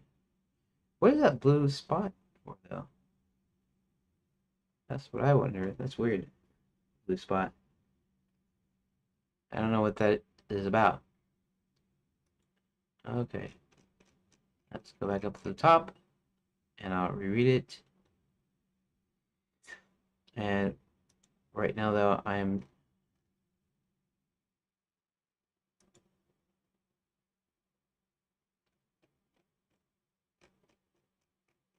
Okay.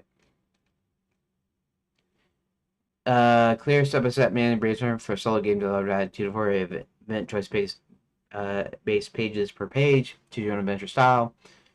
Player actions built for 3 to 5 story pages an hour. That's probably a better. Anyways, it's probably. I think that probably works. Um, my voice is still on, right? Yeah. Making sure the microphone is still working. Okay. Preparation reminder. Press starts after you select the story page to work with. No pre-work. Just open your. Okay. Pick a story page. Choose the next page on your list. Read it carefully. Recall the setting, character presence, event focus. Write a quick one-sentence summary. What just happened or is currently happening on this page? Example: the character enters a torchlit cave and sees a fork in the path. Check for overloaded content. Ask, does this page describe more than one event or location tips? Yes. Split it into multiple smaller events. No. Use one idea per page. One action, one discovery, one interaction. No. Continue. Identify page anchors. Use these questions to spot actionable anchors for choices. What can the player do here? Okay, there we go. This is actually nice. This is even better, honestly. What could the player explore or investigate? What might the player wait or observe for? What info can the player recall, ask, or decide? Okay, choose 2 to 4 archetypes, 2 to 4 minutes. Pick from this archetype list to guide variety. Act. Take a direct action. Grab the lever. Use the key. Explore. Look around. Go somewhere nearby. Interact. Talk to. Touch. Examine a character or object. Wait. Stay put and let time or someone else act. Think. Recall. Draw on knowledge or memories. Avoid. Retreat. Hide or sneak. Commit. Move forward with an irreversible action. Um,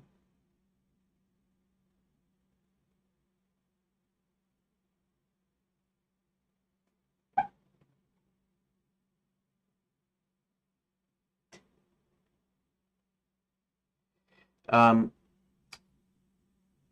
Draft 2 to 4. Um,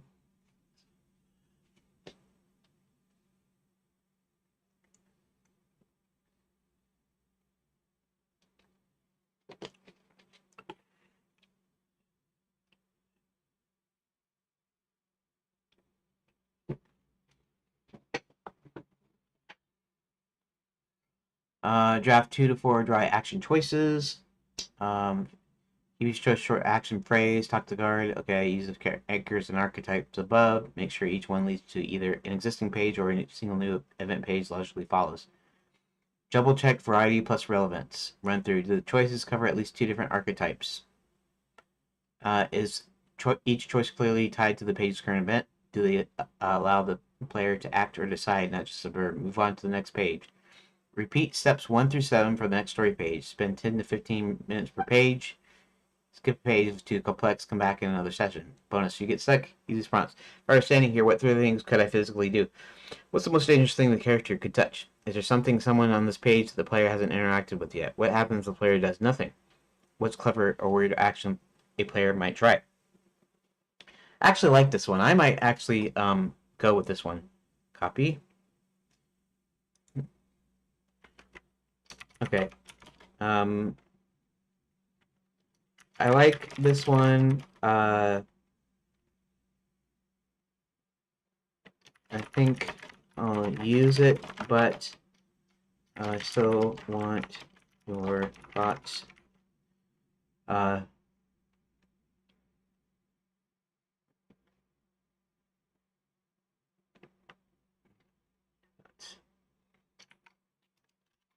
Toby.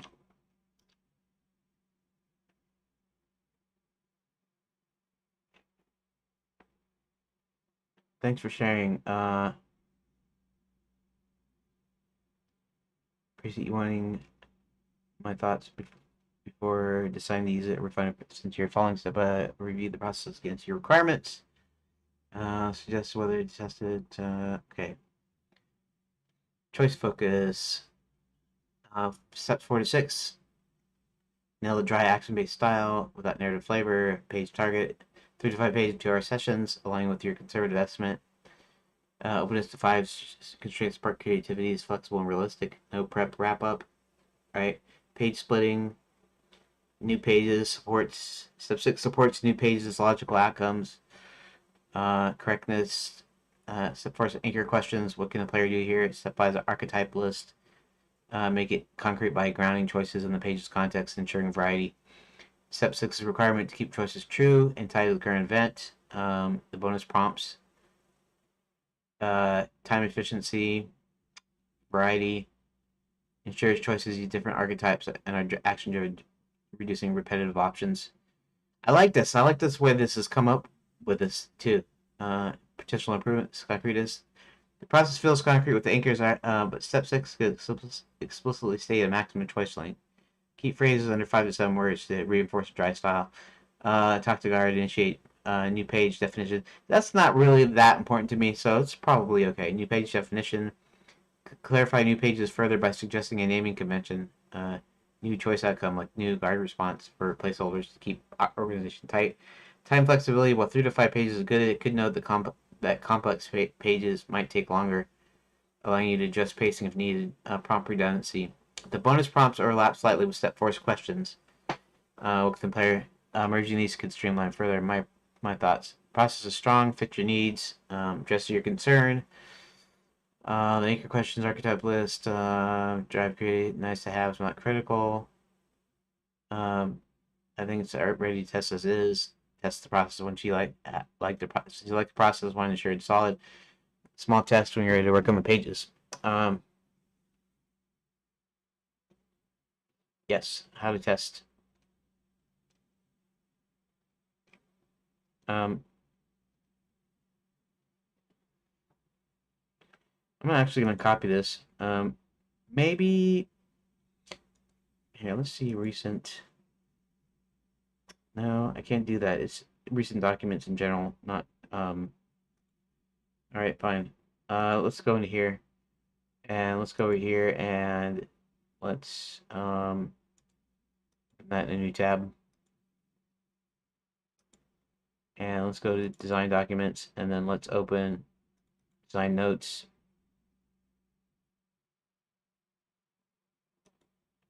Right now, there's just no rhyme or reason here. I'm just um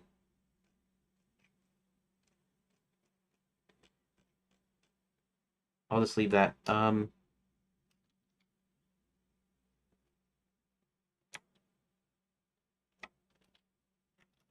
Process for interesting choices. We'll just leave it like that. We'll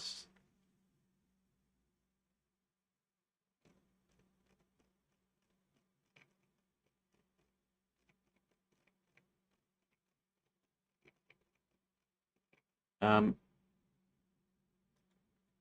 here. We'll say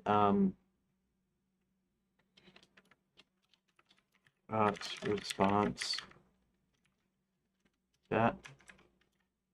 I don't know why. No, it's doing this double line thing, which is annoying, but whatever. It has to do with how I pasted stuff in, what I'm using, and whatever. Okay, so let's go back to here, and let's go back to here. Go ahead and copy this again, and then I can go ahead and V. So.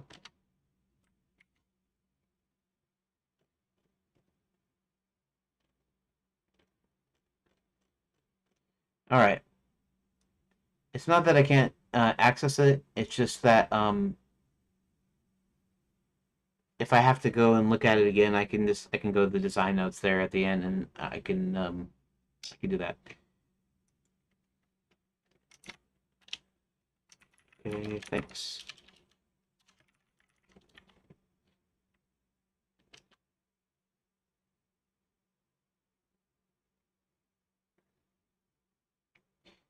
Okay.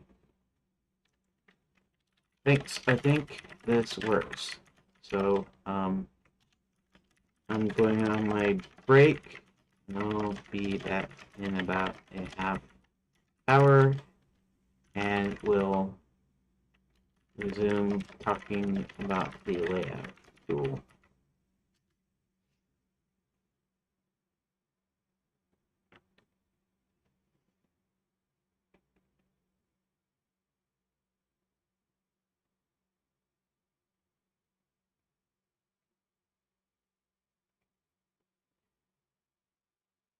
Okay, so I put Grok's response on there because this conversation is going to continue to go, and it's going to be about the code stuff, not so I can just go in the notes later and modify that. Anyway, actually, let's go ahead and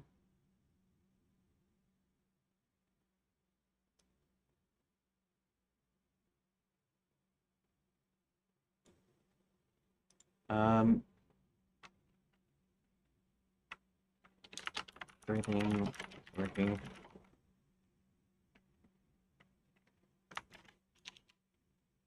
Everything's working.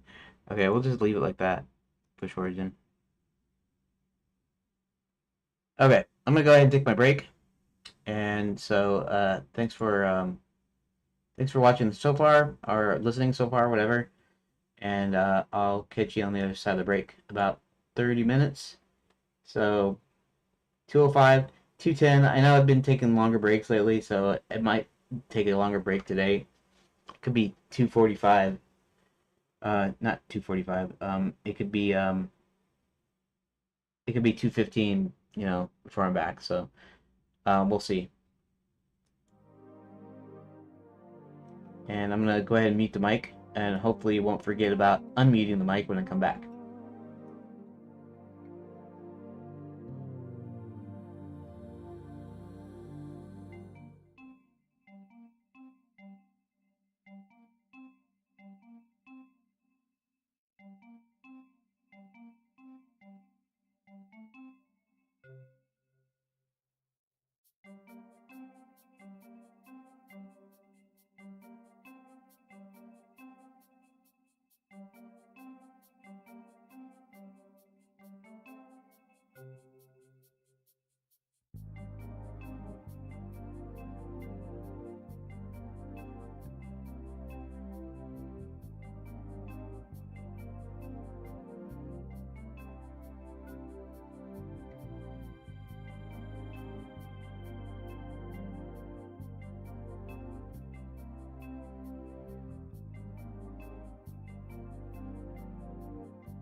Okay, let's see. What was I working on yesterday?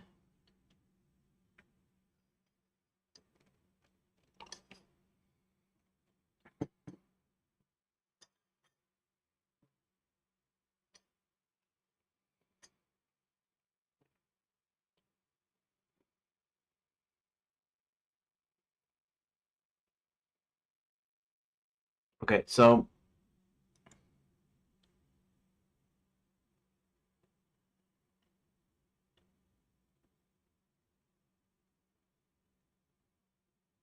let's see something here.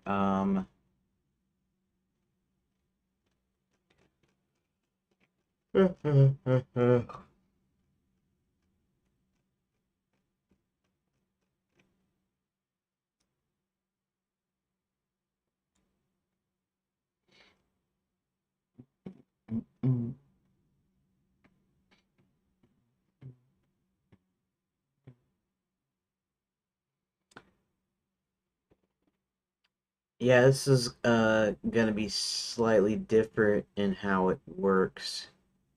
Like this on selection change is selection in the editor here in the scene collection. I don't know what you call it. The scenes. Um, and the layout tool is gonna have this in here. It I might have a thing where I have a list shows a list that you can click on maybe. I'm not sure exactly if I'll do that or not, but we'll see.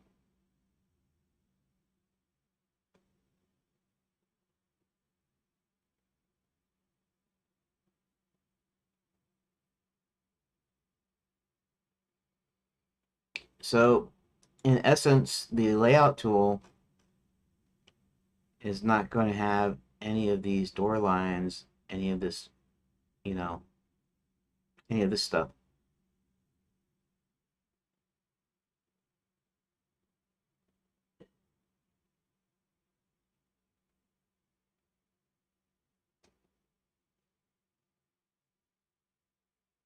Layout tool.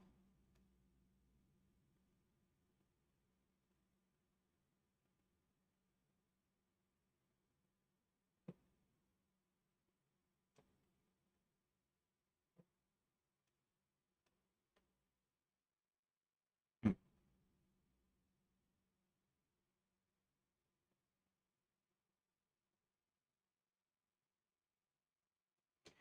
Okay, so let's go ahead and since I was talking to Grok earlier about it,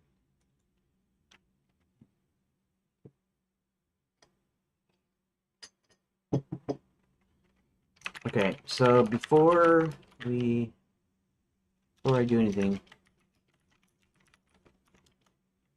can you briefly explain how I will be able to let's see um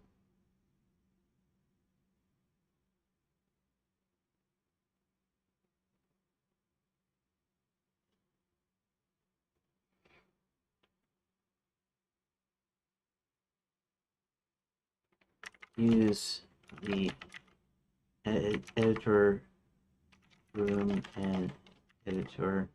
I might call it something else too. Or um,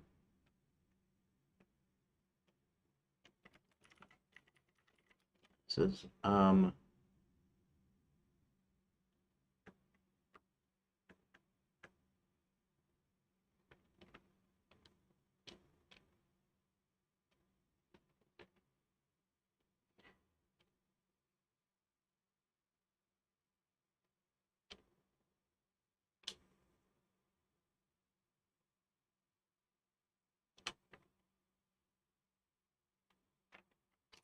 So let's kind of start over for the layout tool. What's the best way to structure this? Do I need to create separate classes for layout tool.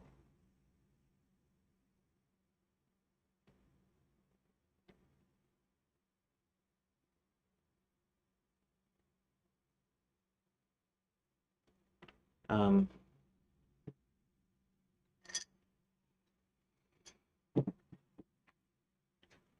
so I'm not using the editor map stuff.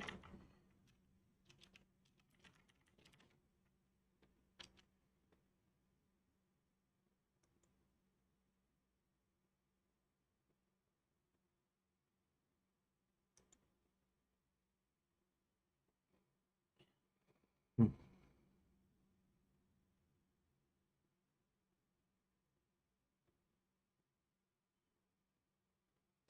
Let's see.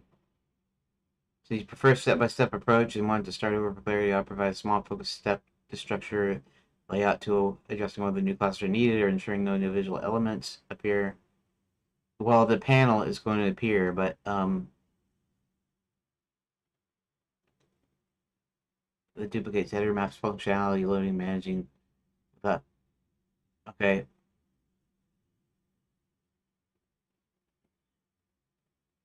Chronologic room data, door connections, independent visuals. New class for layout tool itself, and my Violet editor room is used. Um,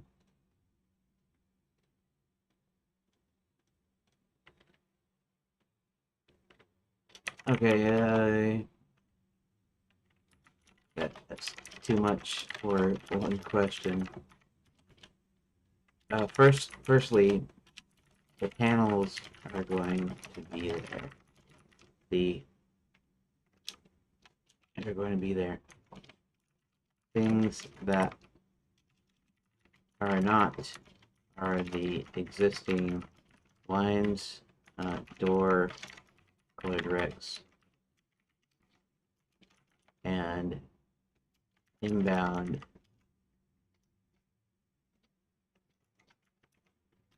also color directs. Because the paths between rooms will be done in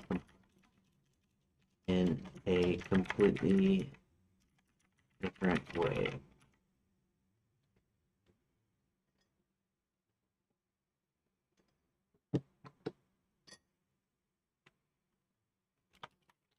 Step visuals will still exist, but I won't be adding any lines or colored text to it.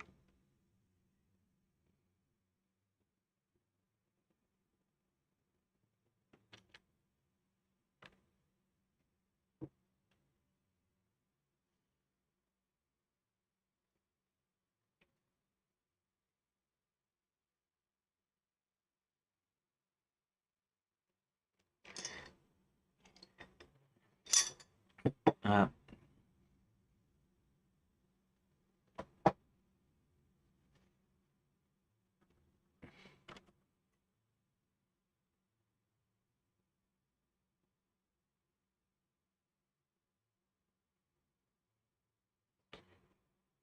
you prefer a step-by-step approach? I'll focus on a single small action to structure layout tool.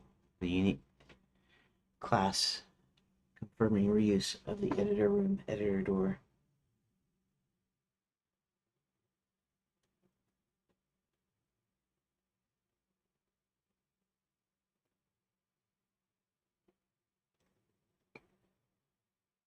Create layout tool as distinct class.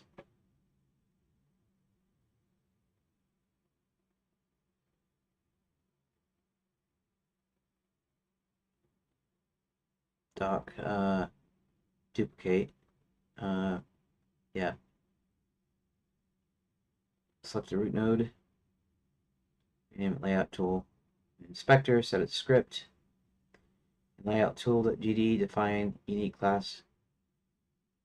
A unique class of that tool.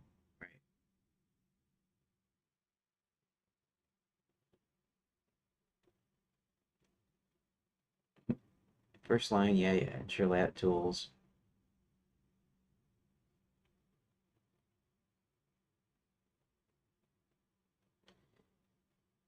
Is there core logic? Non-visual.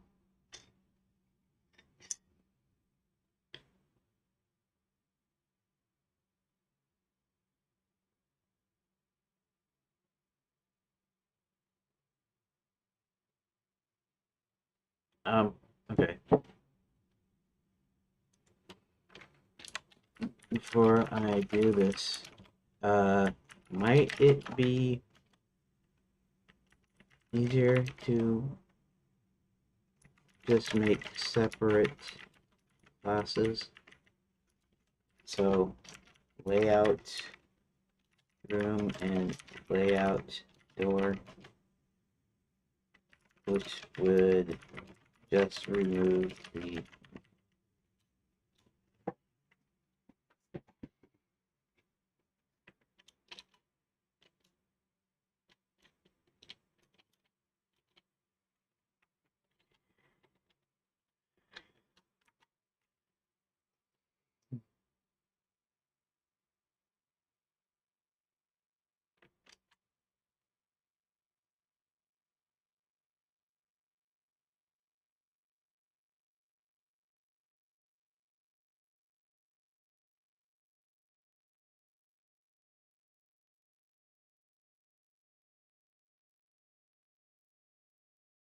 that's the way the options.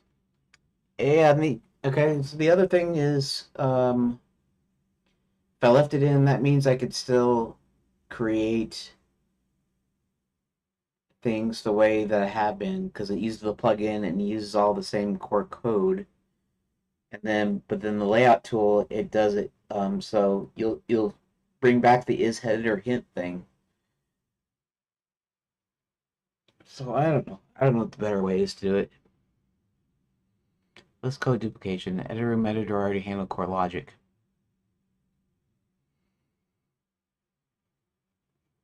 Reason avoids rewriting this logic. Software maintenance. Changes to shared logic. Apply both editor map and layout tool without syncing multiple classes. Visual control. You can disable visuals by skipping calls to update door lines, update door visuals, and update inbound visuals in layout tool or editor room. You can set up visuals for panels. This is a small change. Feasible. Editor room's visual functions are separable from data logic, so you can reuse it with minimal tweaks.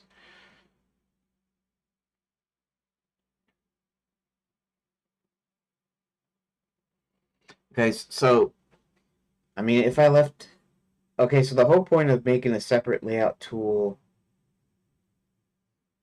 code is so that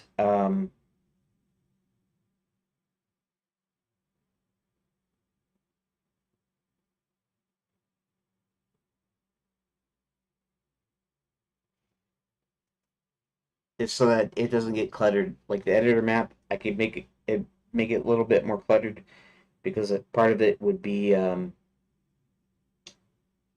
thanks, Rook. Um,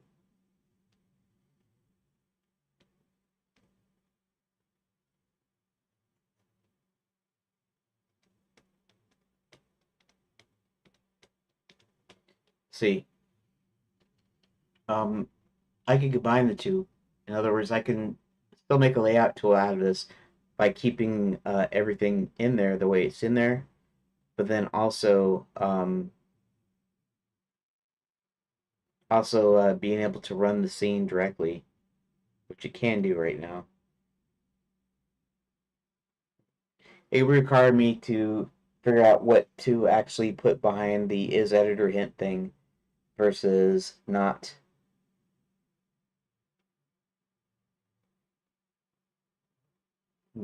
I'll have to think about that for a second. Potential conflicts. If editor room has editor specific logic, tool annotations or settings that might cause issues in runtime tool. However, you convert layout tools into tool script, reducing this risk. Slight complexity. Disabling visuals requires modifying calls or adding conditions. Checking if the parent is a layout tool, which adds a few lines of code. Effort low. Create layout room and door layout door classes. Pros: clean separation, are tailored for your layout to no risk. Clear intent.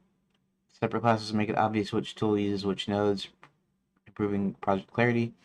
Custom path system. If your new path system replacing lines requires unique logic, can include it without affecting code duplication. Needed to copy editor room, then remove the visual functions. This duplicates non-visual logic. Increasing maintenance of the core data changes. Yeah, the core data changes. Creating and testing new classes often takes more steps.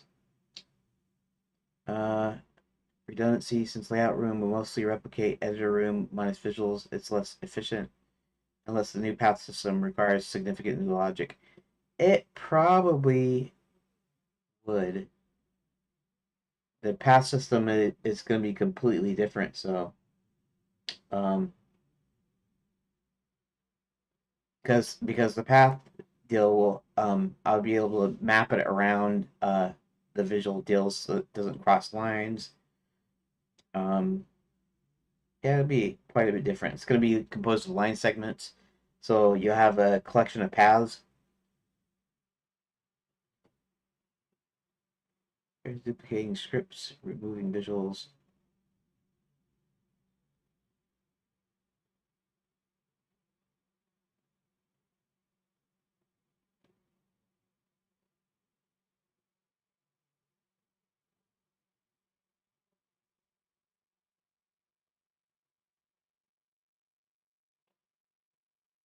Score logic, room data, doors.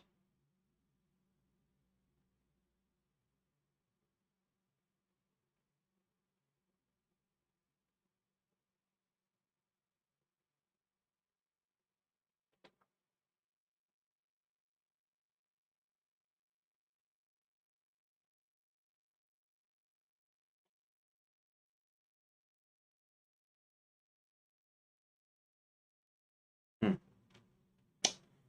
Okay.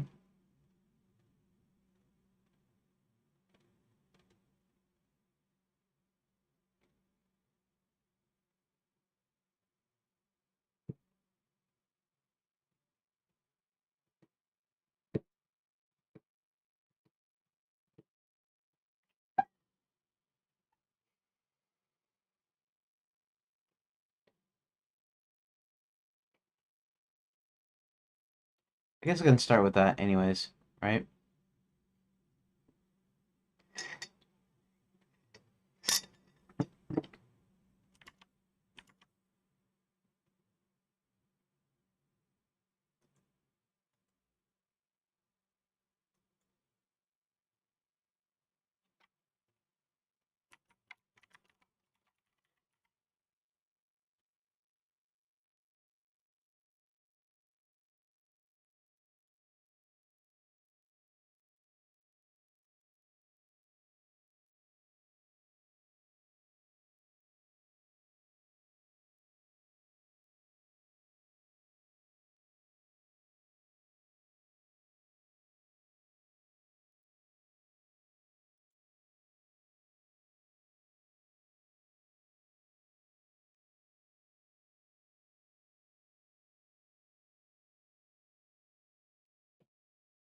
Um,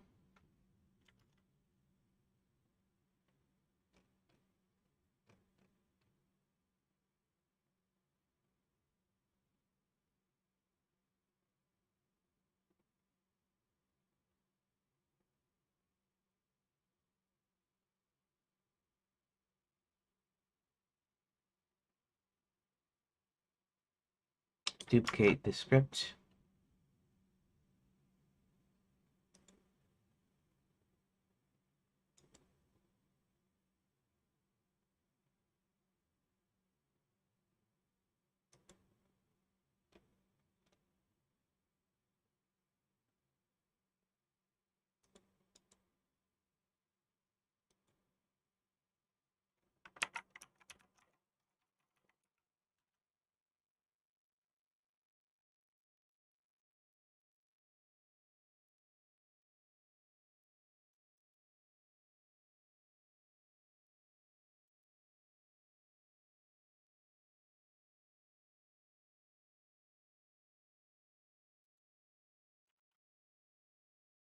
Okay, duplicate.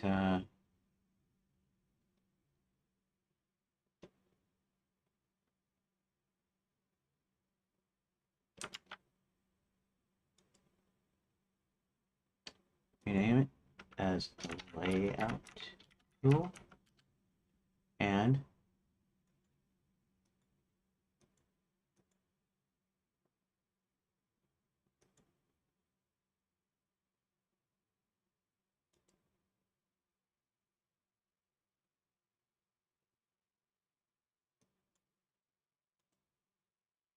attach script.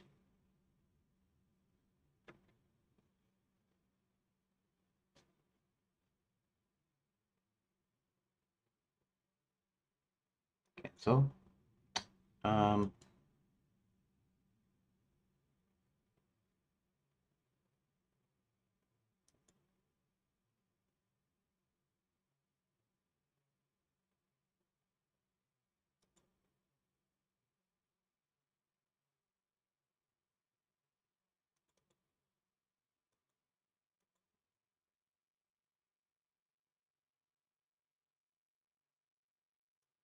okay, good.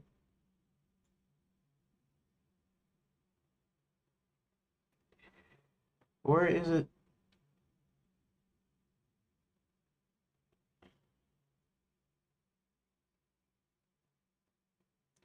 Where is this coming from?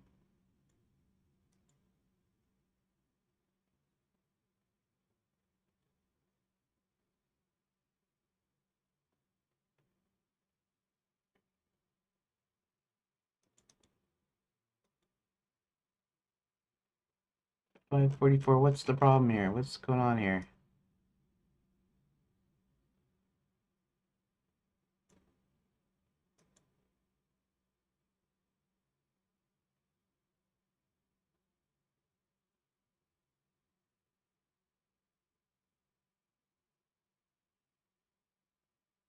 I'm gonna close this and reload it and see what happens.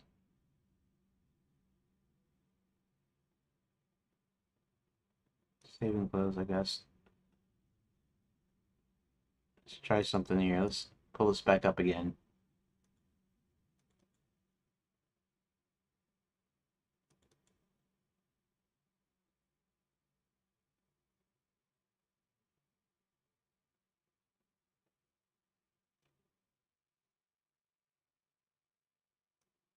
What is the deal with all the errors? And why are the errors there?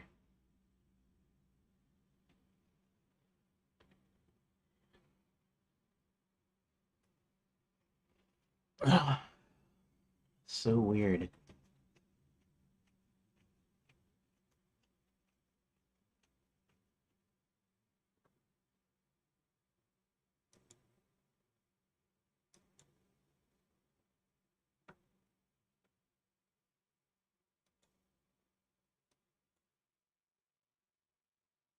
Yeah, that's not a problem.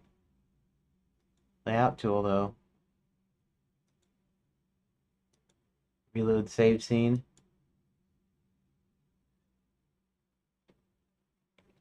Okay.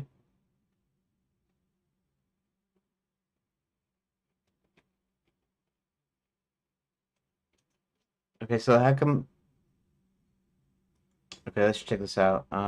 Let's We're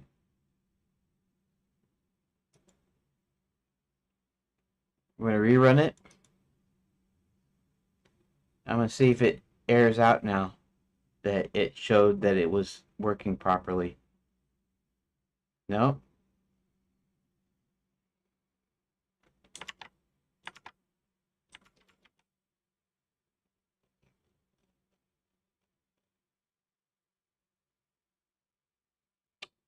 I wonder if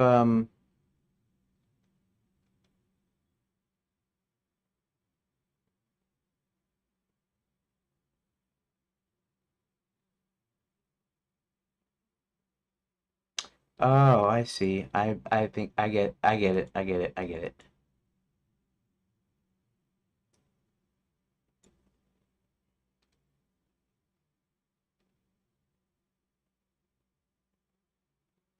Wait a second. Editor map.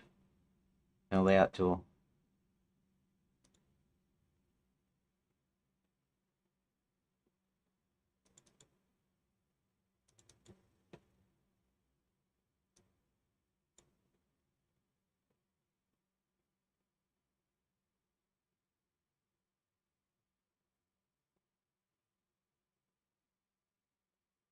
Okay.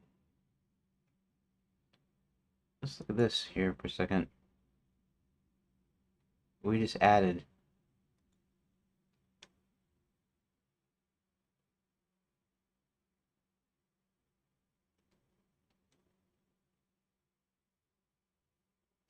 What I kind of don't understand here. The deal is.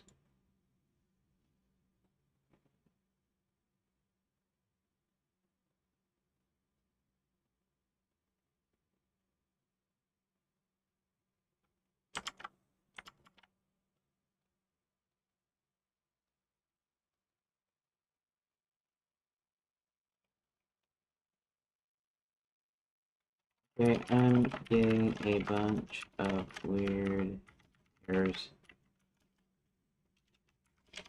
All I did was duplicate the editor map scene and then rename it layout tool, and then the same thing with editor map.gd to layout tool.gd.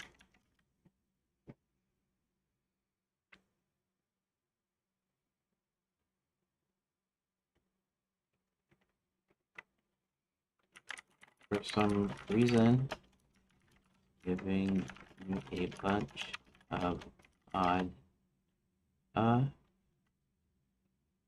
errors. Let's do something though. Let's go ahead and let's go back to editor map. What? Wait a second. Reload, save scene.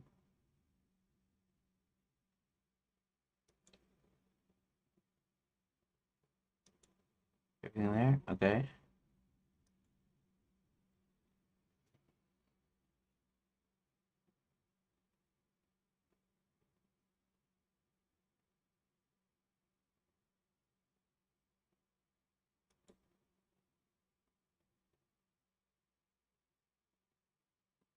Okay, let's do something here. I'm on the editor map.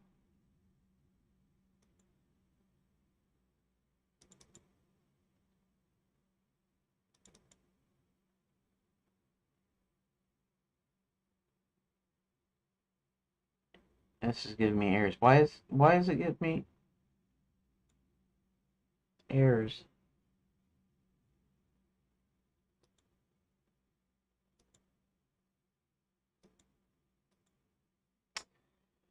Because we've been doing something with the. Oh.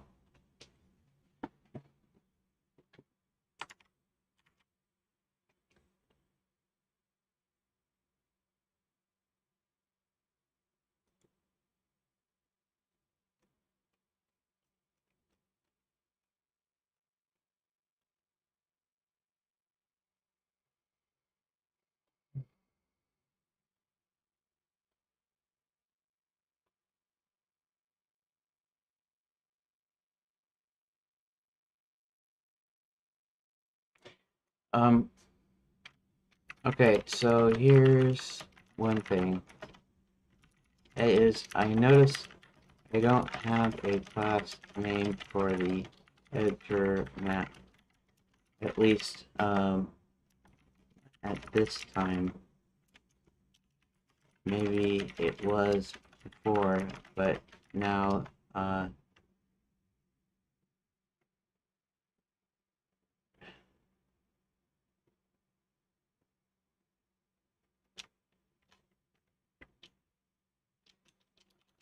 um,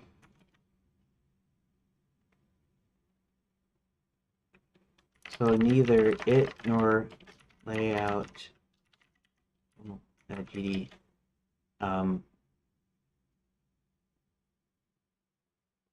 has a class name.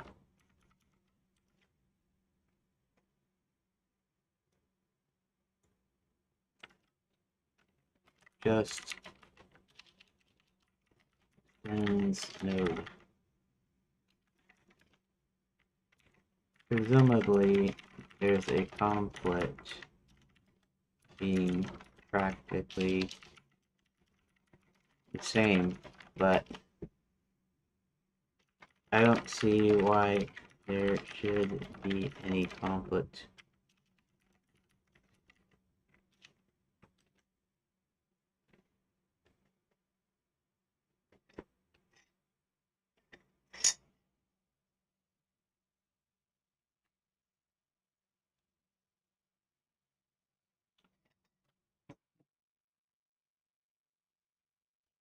Come on.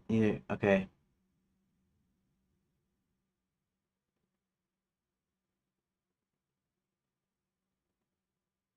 It shouldn't be a conflict since they're separate scripts. They suggest something else, possibly related to node references, editor-specific code, or scene duplication issues.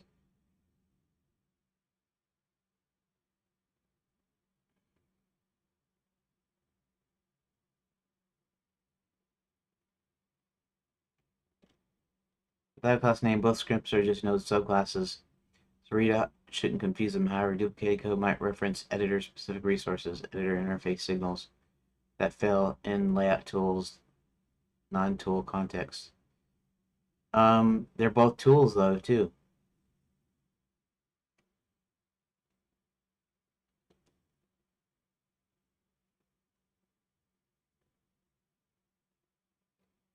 Editormap.gd, I like to use editor interface.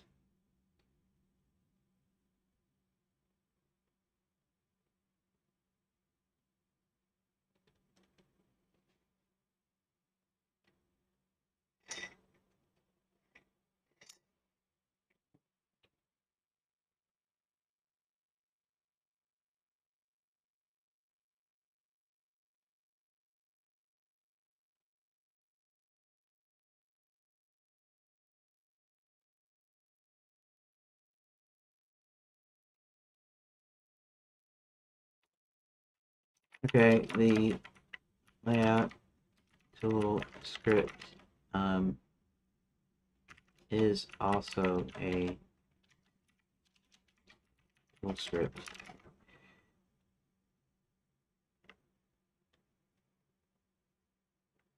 But even so, I would just expect it to work exactly the same since I didn't change anything. Maybe I should remove layout tool files and see if the editor map still works the same.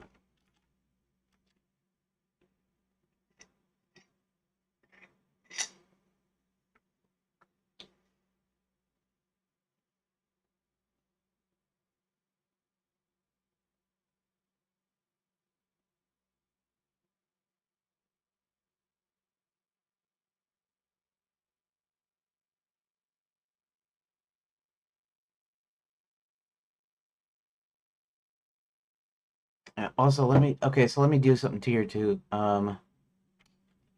Of course, I don't know. It should be logged in right now. Okay, that's good.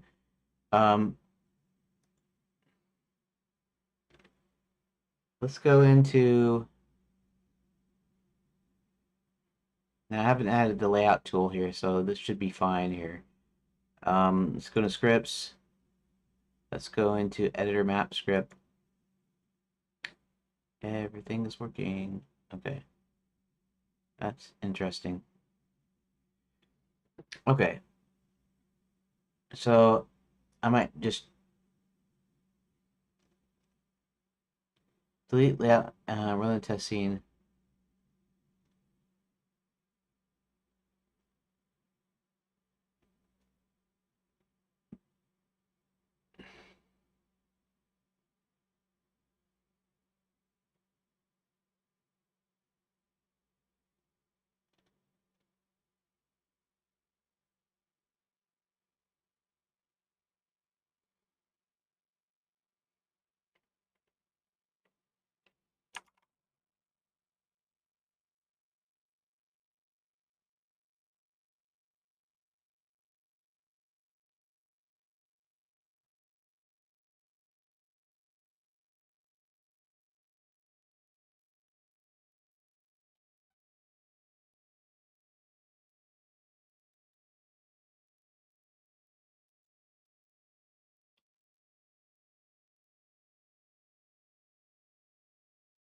Okay, let's. I'm gonna go ahead and close this.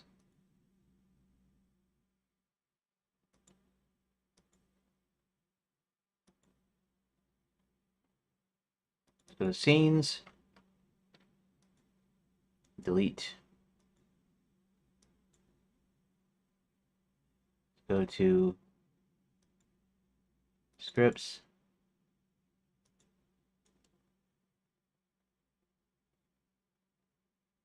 delete. Let's go ahead and rerun. We're gonna see if it gives us errors. It might still give us errors, but it's not there, so there's not gonna be any clump. There was one error. What's up with the one error? Oh, right. Layout tools not in the system. Yeah. Okay, that means that everything is fine. 2D, everything. I mean, everything looks good in here, honestly. Add deal. Remove it. No problem. Scene reload, save scene. No problem.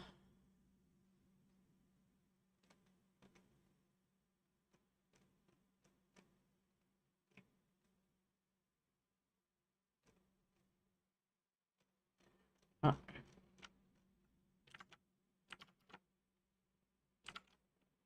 Okay, so let's go. Okay, so let's close this and restart it. Uh, the next thing it should do is it should act normal now because it shouldn't be in this anymore. It shouldn't have the error still, right? It doesn't have the error. That's good. Okay.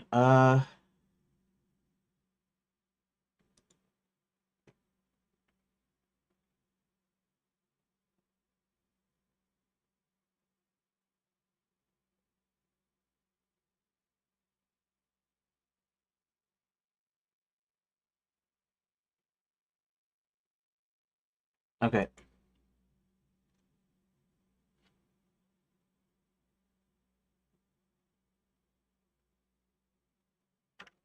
Okay. So deleting the files, everything is back to normal.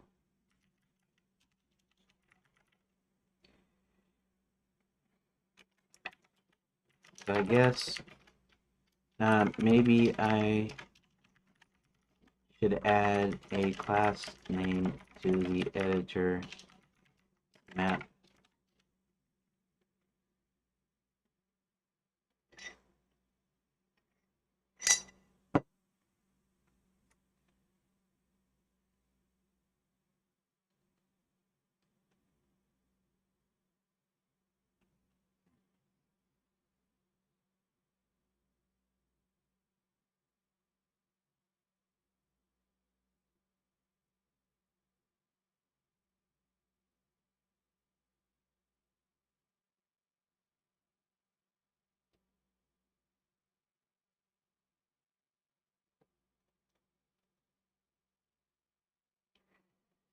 May have broken node references. I'm ready.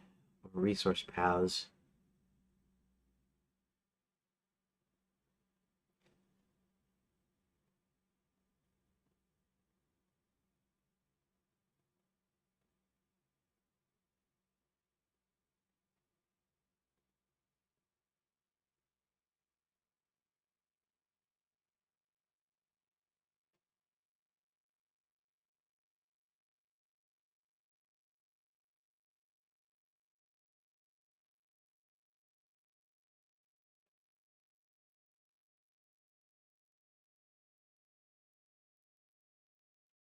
Um,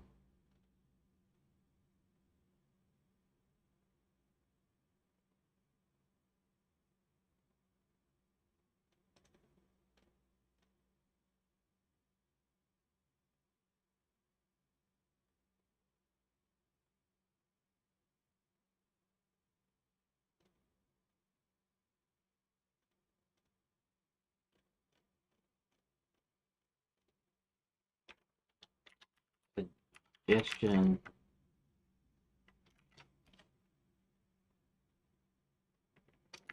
I could wait to duplicate the script file to see if it still gave errors or not.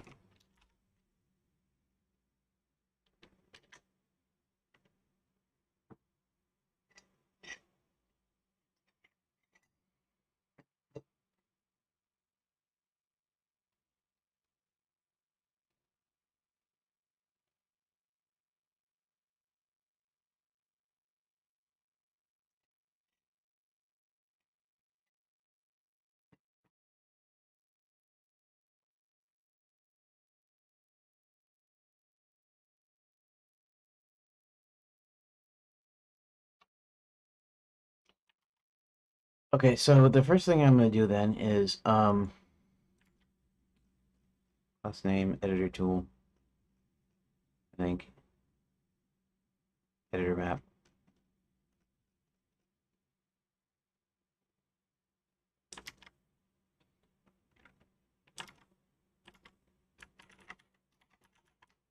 Oh,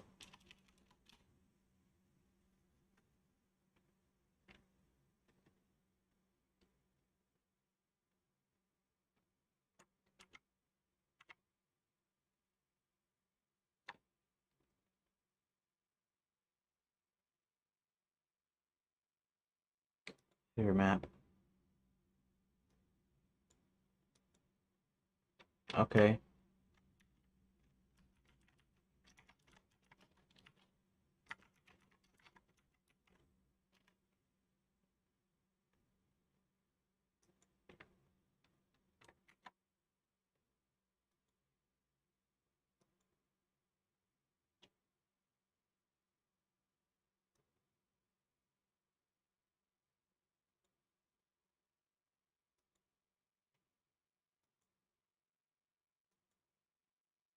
$39. Okay.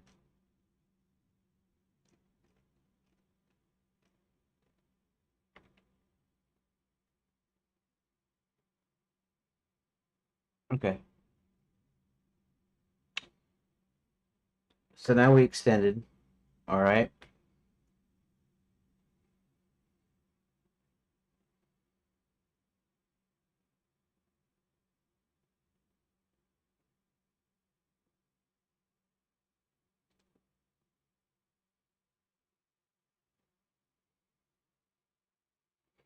So now the next thing um is to duplicate.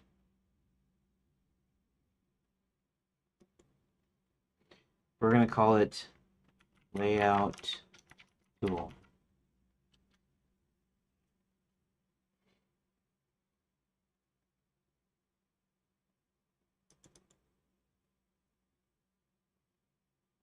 Okay.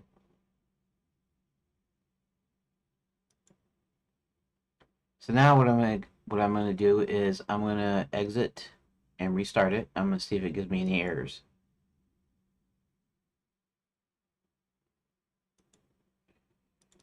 All right, let's see what this does.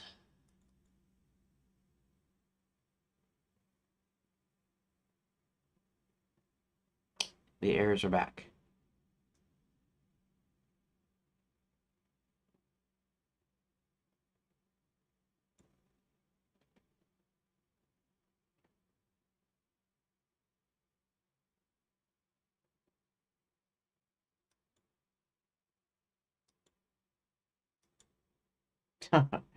That's so weird.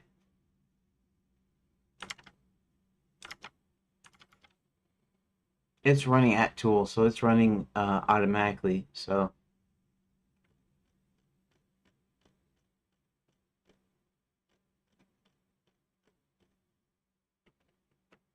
okay, so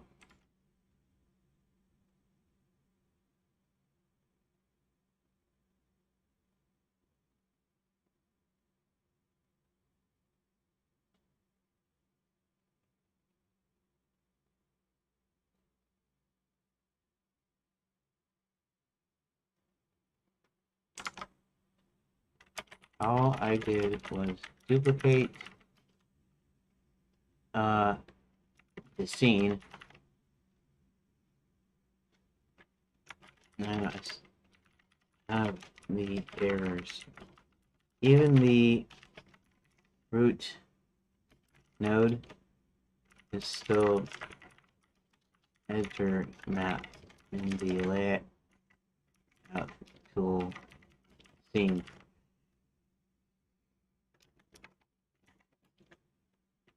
I get these weird errors.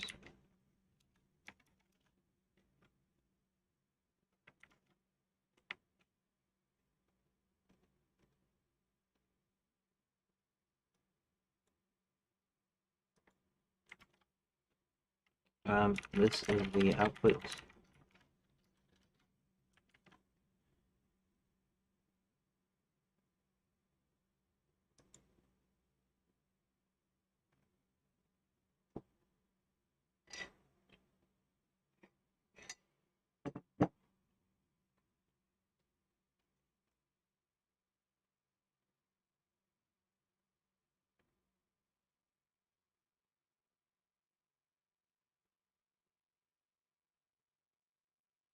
Okay.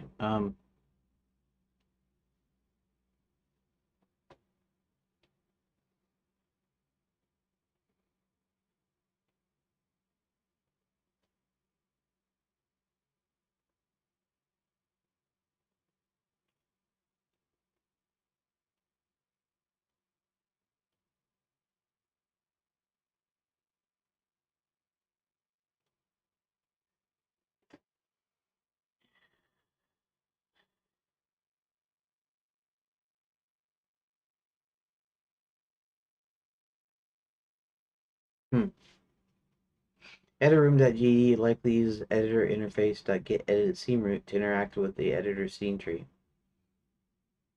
But in Layout Tool, this returns null because it's not properly integrated as an editor plugin or lacks an edited scene context. Editor map works fine. Suggesting editor map with T-scenes correctly set up as a plugin, while Layout Tool isn't triggering null errors.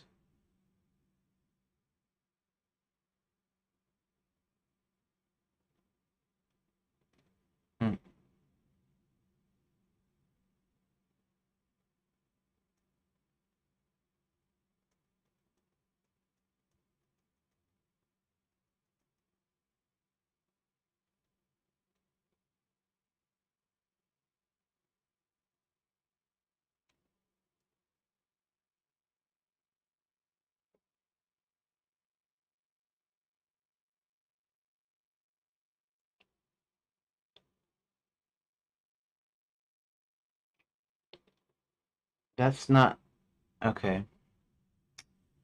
Wrap any editor get edited scene if editor and editor get edited.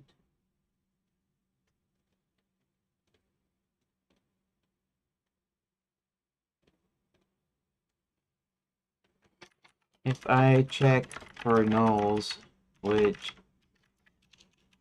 I guess is okay for defensive programming, but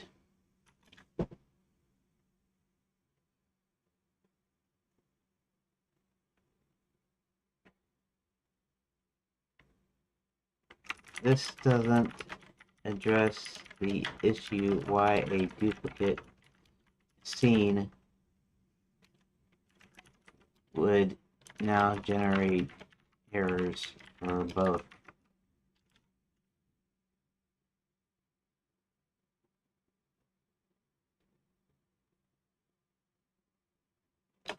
In fact, when switching scenes, there are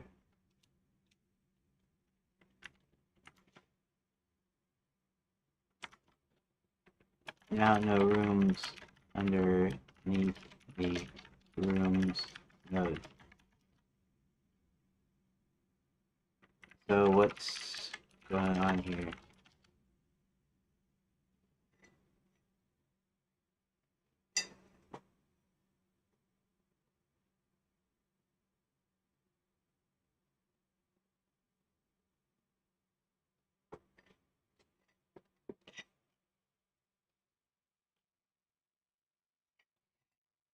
Uh, Raising the critical observation, duplicating, both using editor map tool extends node causes errors in both scenes, and now when switching scenes, the rooms node both have no child rooms, but invalid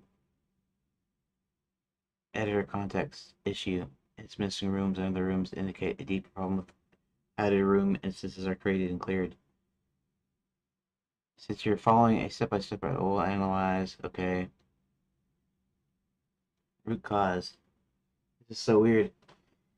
The errors in missing rooms suggest editor map.gd's logic, likely in ready or load all rooms, is clearing or failing to load editor room instances under the rooms in both scenes due to a shared editor context or state corruption from the duplicated scene. Editor map is that it runs an editor. Duplicating layout tool may cause using either to return null for both scenes, as the editor selection state might be confused by two tool scenes. That doesn't make sense though. The reason I'm saying that is that if I'm running if I'm in one scene, then it should be modifying the editor in that scene. When I go to the other, it should be doing it in the other. That's not what's happening.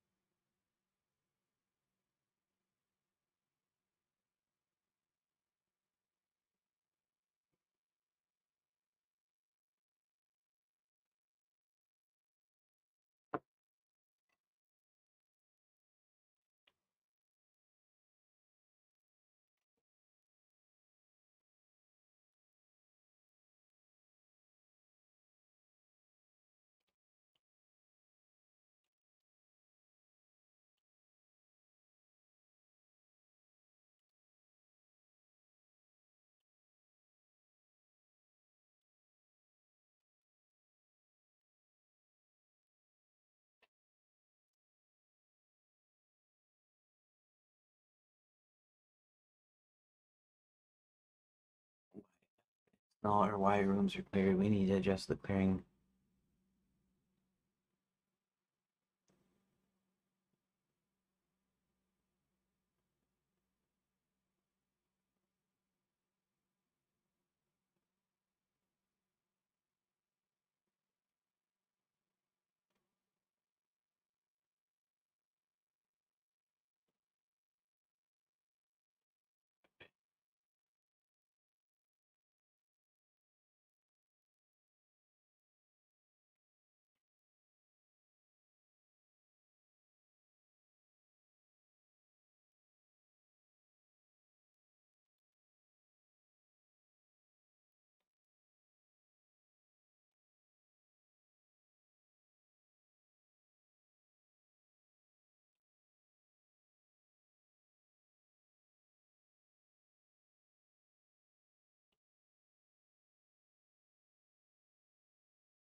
before I do that, might I instead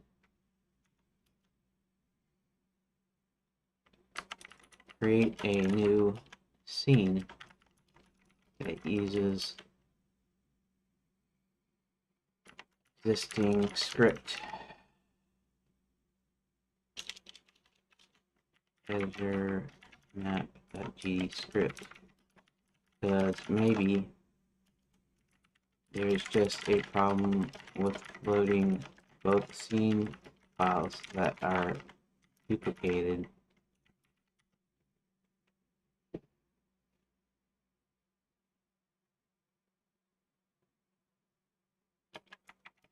I create a new scene. I don't even have to attach anything particular rather than creating the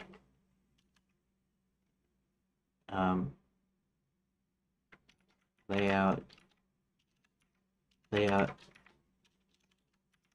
tool.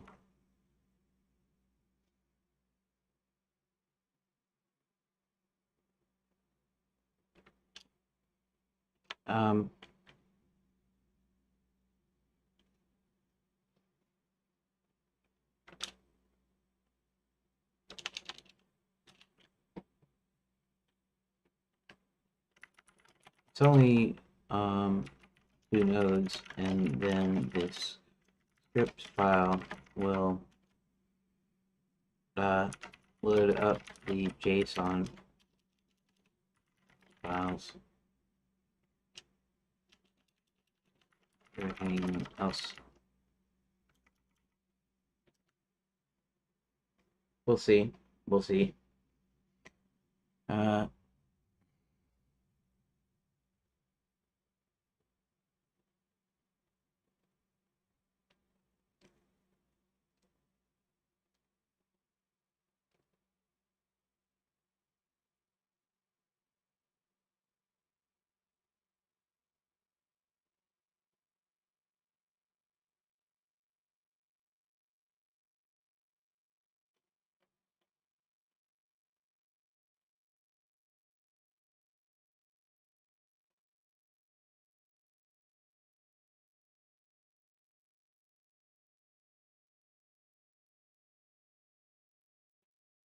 Oops.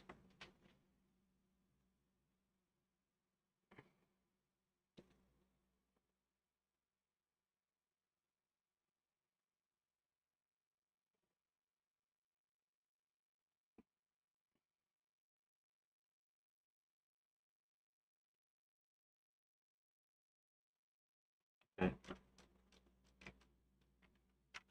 Okay, let me do the duplication first, and then what happens.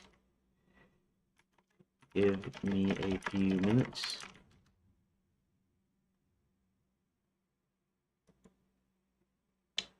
Okay, let's go ahead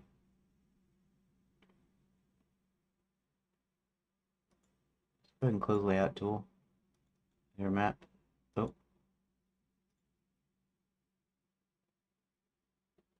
let's take the layout tool. Let's delete it.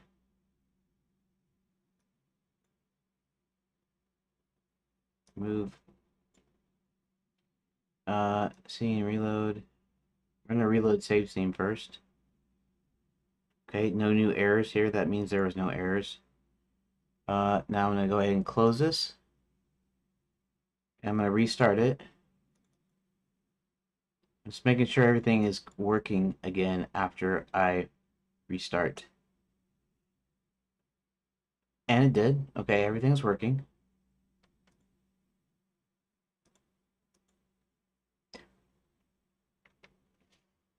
Oh, you know what's weird? That's weird. Oh, that maybe okay, maybe that's not weird. If I reload save scene, I guess that's not necessarily weird then. That's interesting. Okay, I haven't created anything new. All I did was I closed layout tool.tscene, then right-clicked in the file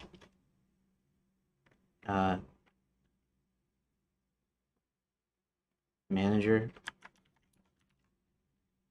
and selected delete.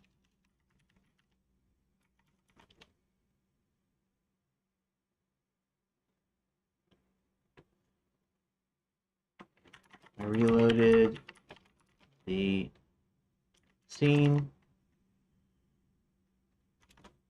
Everything worked fine, but then I switched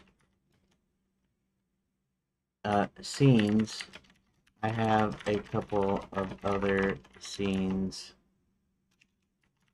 opened, and then switched back to the editor map scene, and all the rooms were gone, suggesting I have some code that removes that it was re-entering the scene tree and thus deleted all the rooms.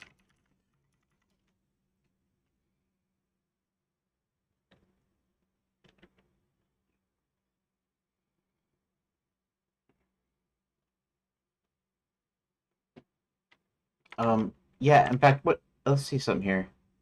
Header map. What enter tree?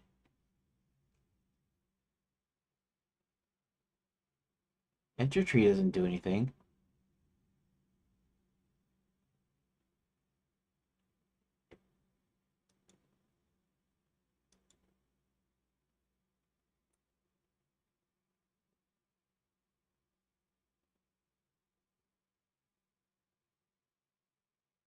Oh,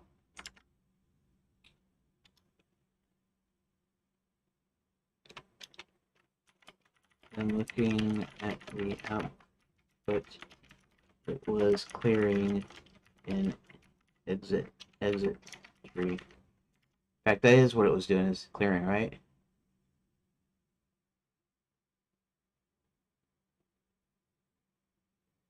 Exit tree.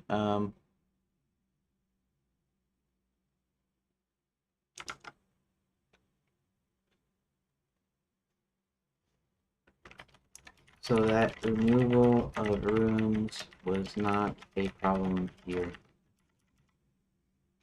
I was still getting duplicate errors though. But now I'm going to recreate, I'm going to create a new layout tool scene and just use the existing script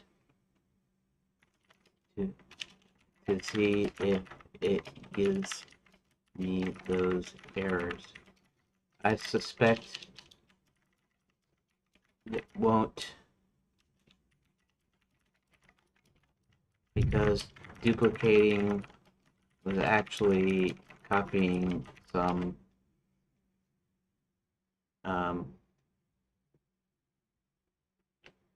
some other data.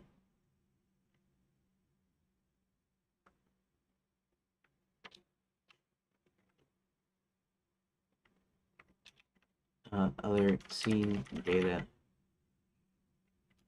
which was causing it to give me several errors. Anyways, give me another couple of minutes and we'll see what happens. Okay, so the clearing of the rooms wasn't a problem. It's something that I did because when I went to when you reload or whatever, you don't want it to have all those in there. You want it to, but I didn't realize it. When you switch scenes, it actually literally exits the tree. So I actually need to reload it every time. In fact, enter tree should call the same stuff that's in I might get call the same stuff that's in ready maybe, but this is probably a better way to do it. Just reloading by itself. Um, okay, enter map is a node. Rooms is a node 2D.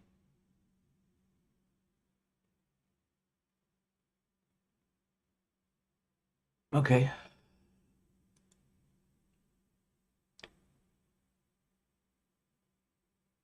and I just used the same script file. So we're gonna try that.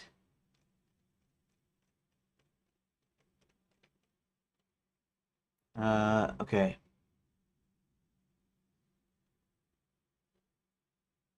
Here's this. Renew it from scratch is a solid approach to test if duplication carried over bad scene data, which you suspect caused the errors. If you're following a step-by-step process, I'll wait for your results. Provide a small focus action. Okay.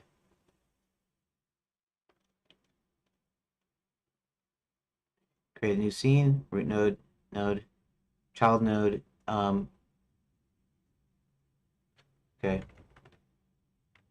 No,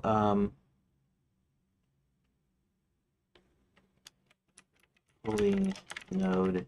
It's created programmatically.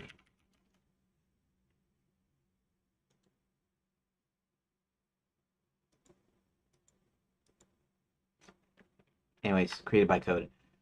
Uh, child node rooms is a node 2D. Uh,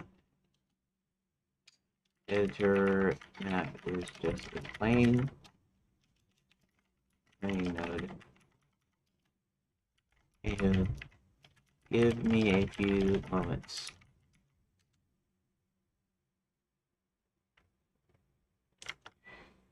Okay, so let's go to scenes, create new scene. Let's call this layout tool. And this is going to be a node, straight up node, root name, layout tool.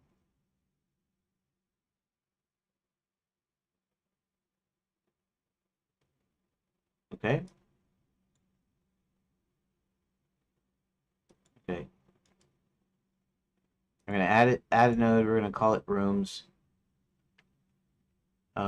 node 2D. Create, rename, call it rooms.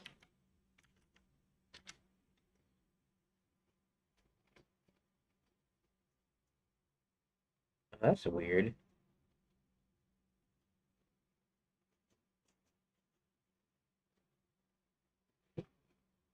That's a weird little deal. Probably get modified time for. Huh. Let's just go ahead and save it. And what I'm going to do here is I'm going to close and reopen it just to make sure. We'll see if that little warning is still there. Nothing should happen. It's just a new scene that I added. Nothing's not. What? What's going on here?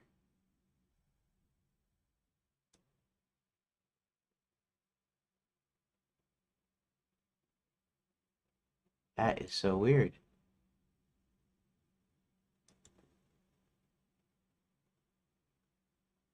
Okay, let's close that.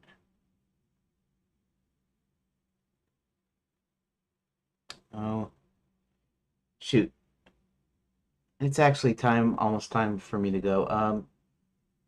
So that's okay. That's really weird. Okay, so let's delete. I'm gonna delete layout tool. Remove. Okay. We're gonna go ahead and close this, and we're going to reload. That's weird though.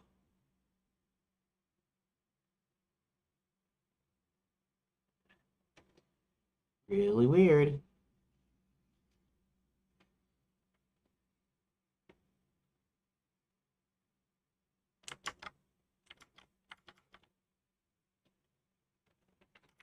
Okay, I didn't get very far.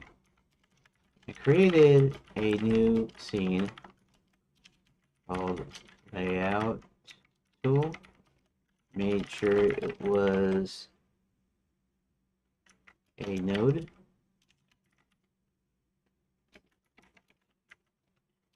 Added a node 2D called rooms.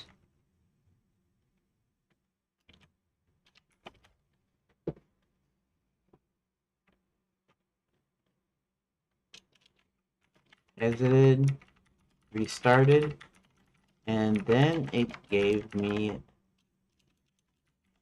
all these weird errors. It shouldn't do anything if it's just a new scene.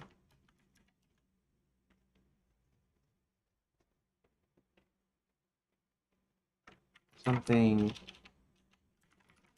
odd is going on here. I hadn't attached any script or anything. Just created the new scene. Now, when I removed it and then restarted, I don't get any errors.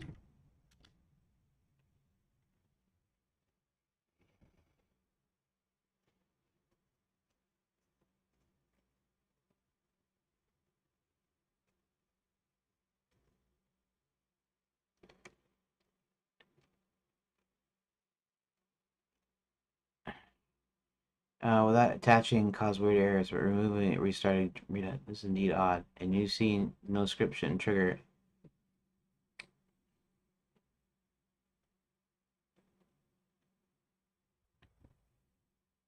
Still data. Your add-on likely using editor map.gd as a tool. Wait. IP registering global editor signals. Modifying the misfire when a new scene is created.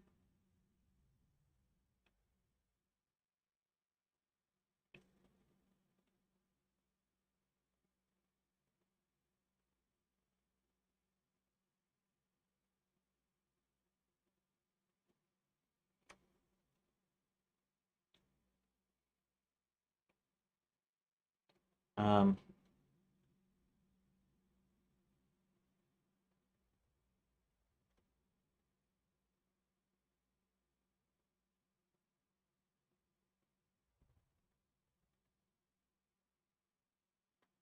well, I mean, I did that though.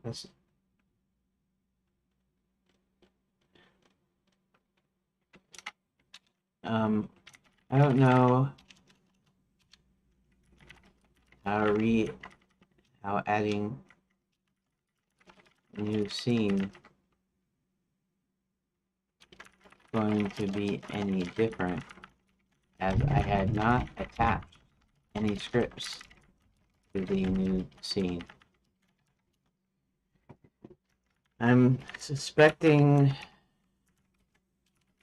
plugin though.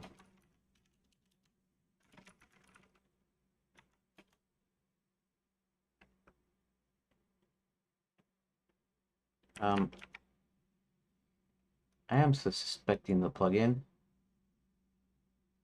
It's a custom save. enter tree, plugin enabled, get edited seam root.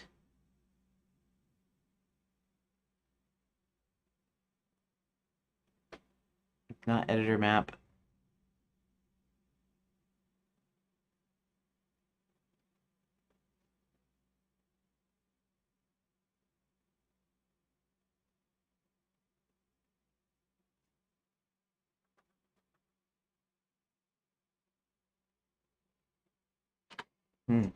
Okay.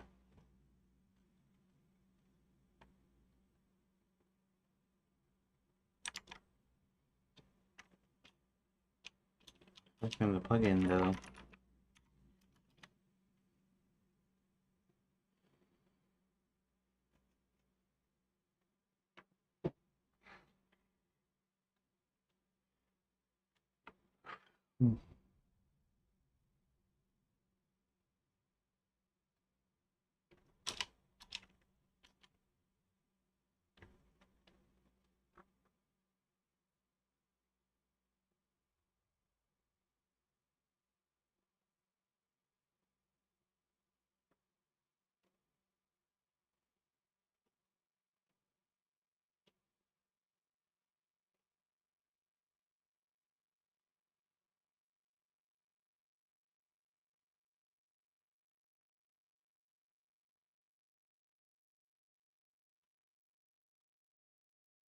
Output shows plugin activity enabled button created.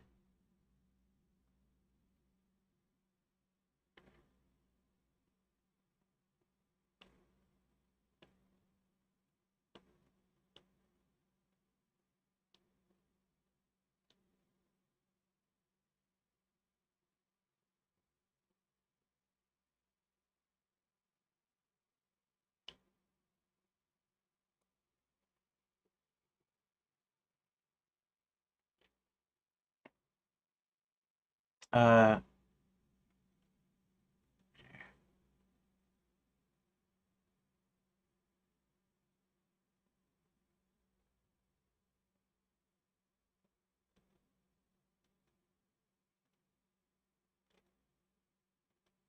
I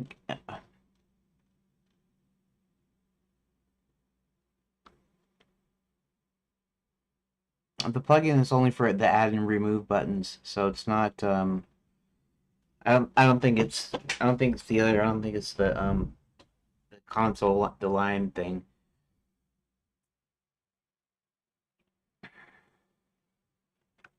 Here's the code to plugin. Here, custom save. Custom line 2D is just a class. Install, copy.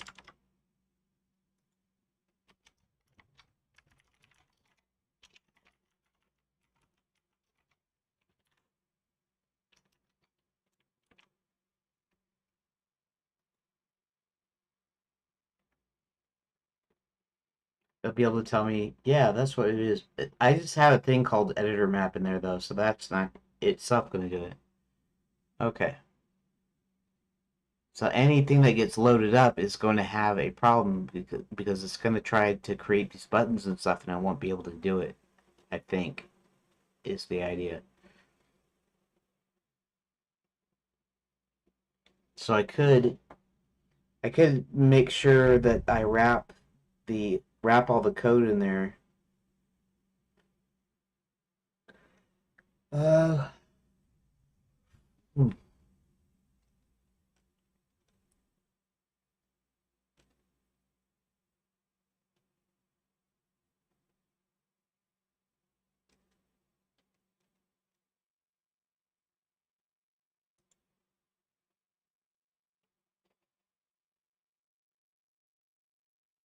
Okay. Just about time for me to be done now.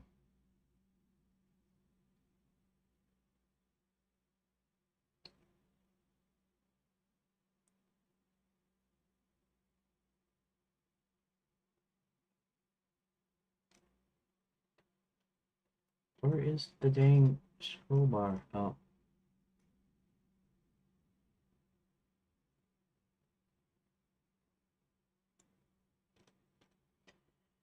in the plugin code. Why?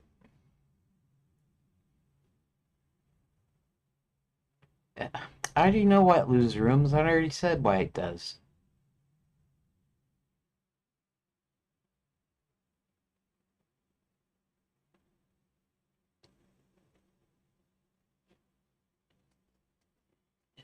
And it doesn't know what a step-by-step thing if it bit it in the data. I don't know. Okay, fine. Analysis of plugin behavior, custom save, enter tree, initializes, adds buttons to the editor's cam spinner, connecting them to editor map methods. Okay, so for one thing, those methods aren't there, right? Process, continue, checks, get tree, reconnects buttons to the current scene if it has required methods, exit tree, removes buttons. Output shows plugin enabled, button created, save room noted, scene root available, connected selection changed, confirm the plugin is active.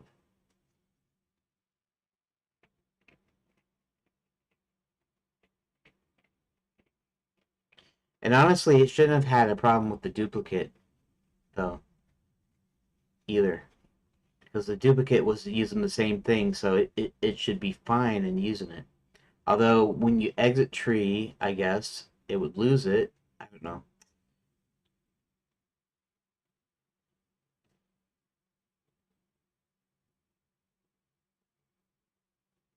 Lex, the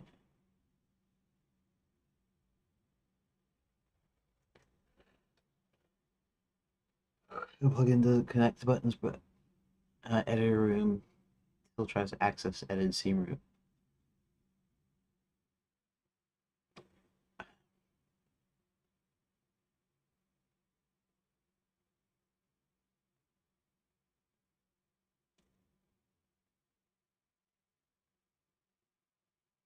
No. Okay. Uh, before doing anything, I know why the rooms are cleared. This has nothing to do with the plugin. And in fact, it's working like it's supposed to. Whenever I switch scene tabs, it's going to call exit tree. And exit tree removes all the nodes.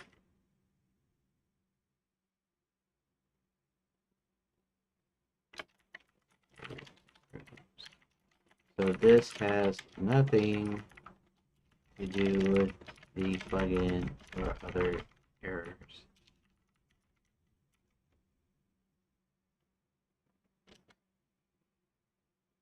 Trying to tell it.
Create layout tool.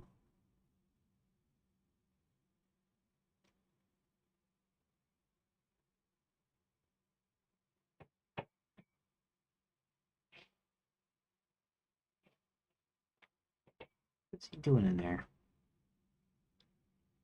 Code above, save and restart. Okay, well, I'll do the thing. I'll do the one thing once here. Custom save. Select all. Copy.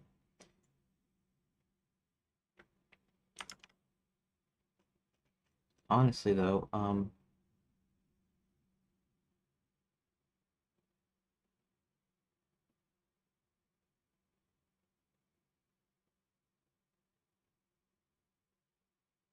return.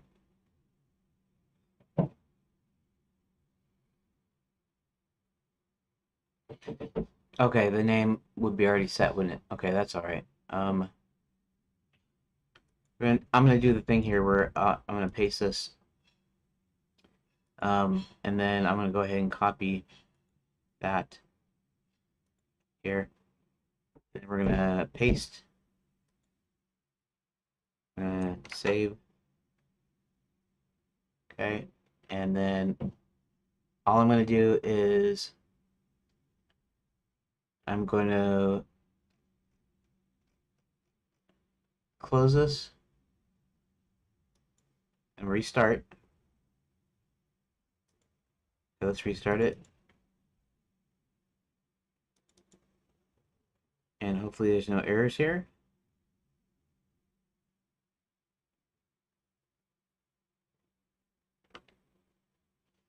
There's a mega errors here.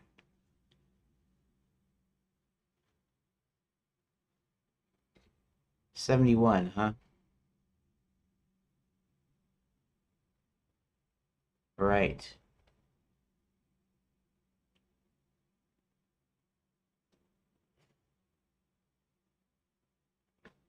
That's interesting.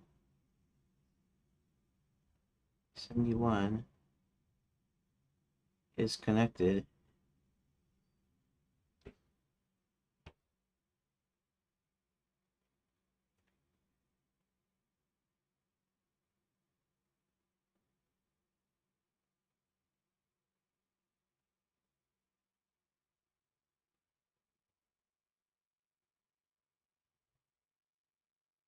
Huh.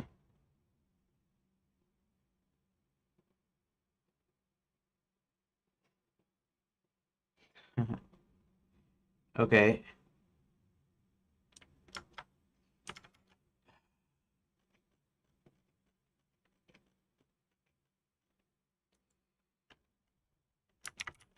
Uh, your new plugin code is now giving me errors. And a call method is connected on mobile. Cannot call method is connected. I know value.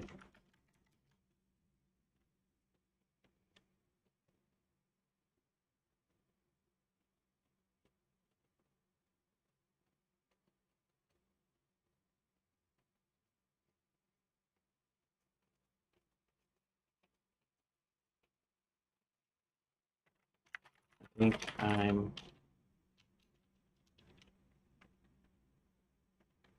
um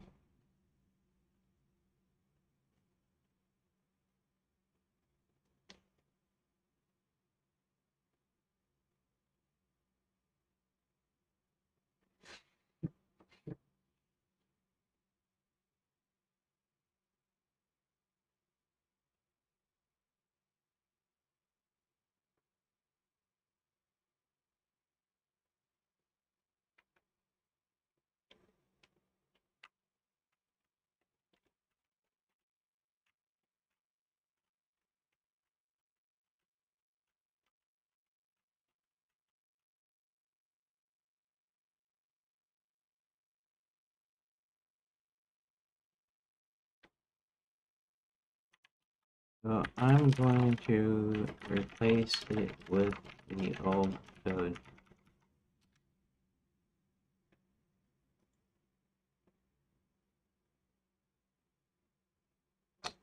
I don't know how to stop execution of this, other than turning the plugin off.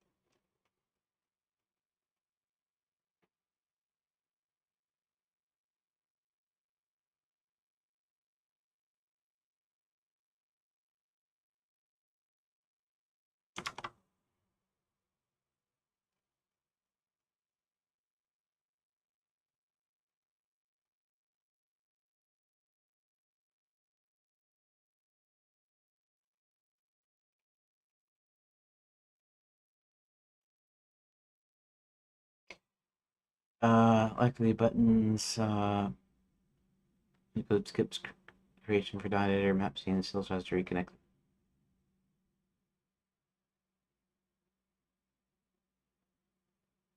the error code.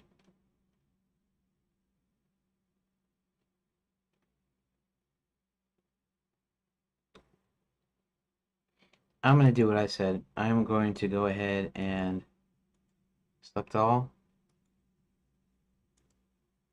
copy, select all, paste, Control S, reload, save scene. Okay, don't reload, save scene. God, you stupid piece of junk. Find out that nothing's going to work. Oh, I guess I had to turn it off and on again is what I had to do. Okay, this is working. All right. So, the question is here, plugin enabled, get tree, edit seam root. If not editor map, no edited seam root available.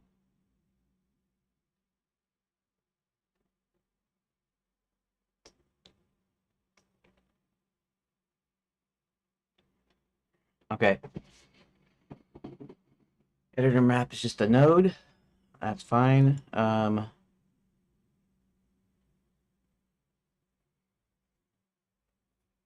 Let's see.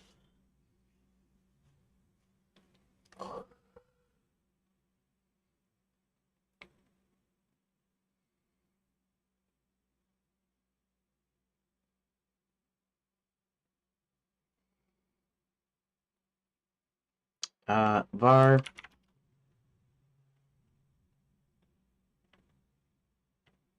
is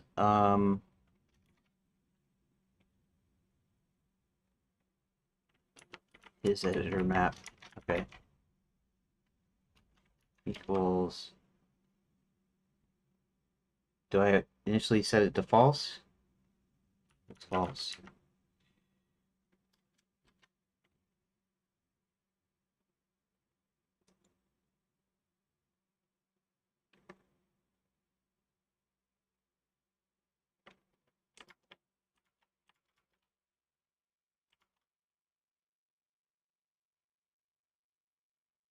Um,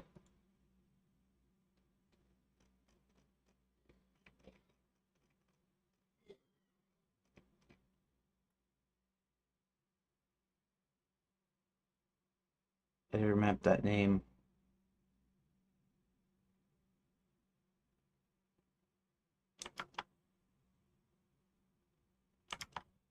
Not editor map.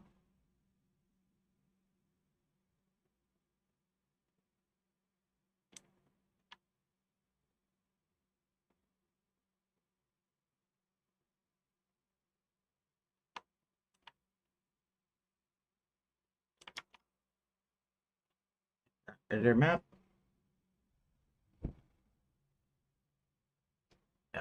Okay.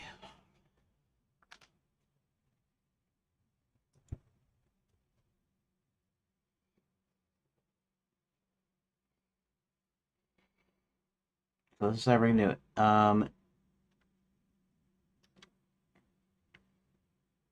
If not editor map, if editor map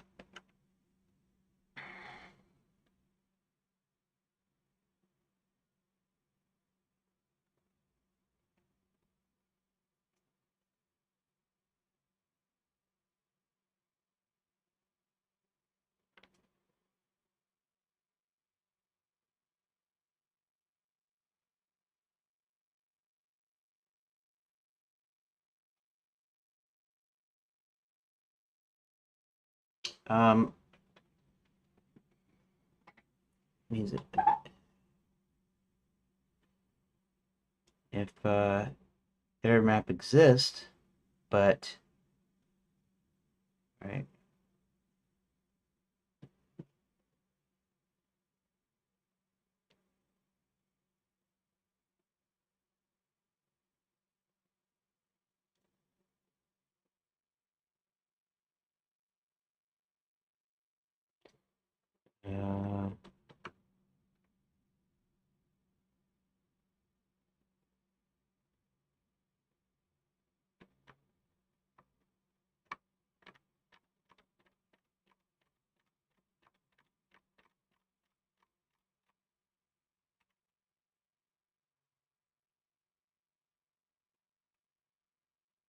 Uh, let me think.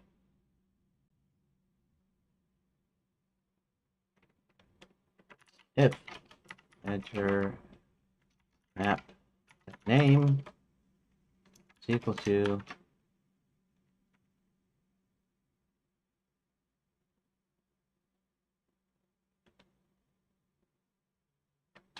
editor map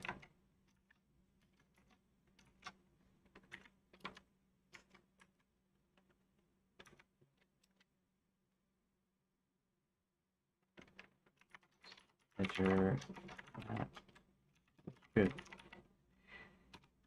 Okay.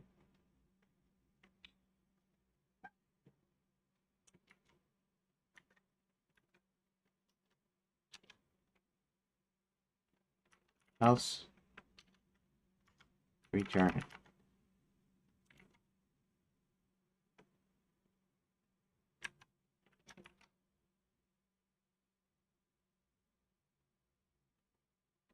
Oh, actually, let's not do else return. Let's do a let's do it that way. Let's do all this other setup stuff here in enter tree. Let's put tab.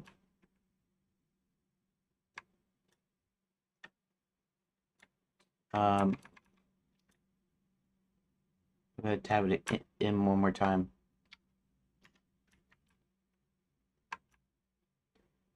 Now, what this means is enter tree, and this is where this extra like the block things would help right now, but I'm not that worried about it. So error map is true. If it's false, you know.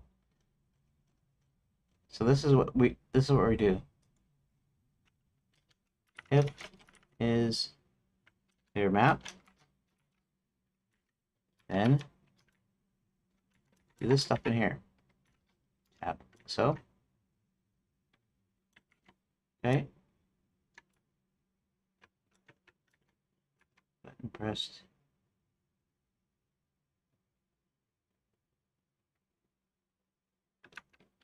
I'm not sure if I even need that anymore in here, but let's go ahead and Control C, V, tab, and we'll do the same thing with this stuff too here. So that, and everything in here can go underneath. Now this should mean that it should not act any differently. Okay.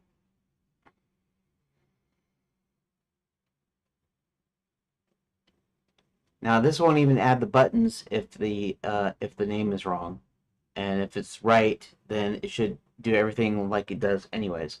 So what I do here is I'll go ahead and it's making sure it's saved. I'll go ahead and close this. I'll go ahead I have to quit here soon anyways. I'm late now, but let's do this one more thing here. This should load like normal because I'm not doing anything. It should just be normal. 41 deals in here, which is kind of interesting. Noted seam route available.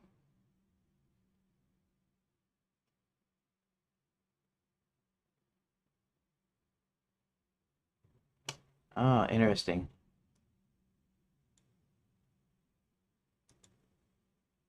Are the buttons gone? The buttons are gone. Okay. Mm.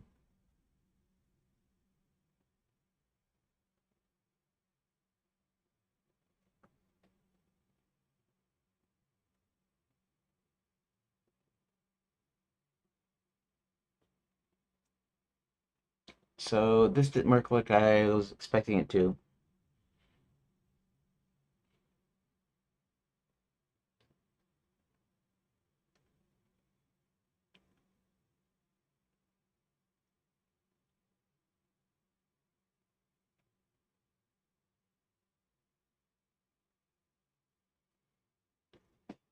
Editor map dot name.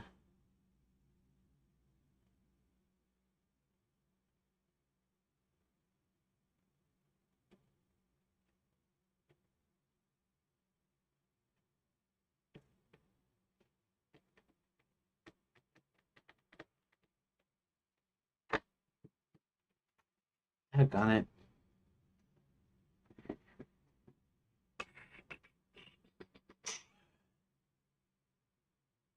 Well, I still have this up here, right? Okay, that's fine. I'm gonna go ahead and no, let's go ahead and go in here.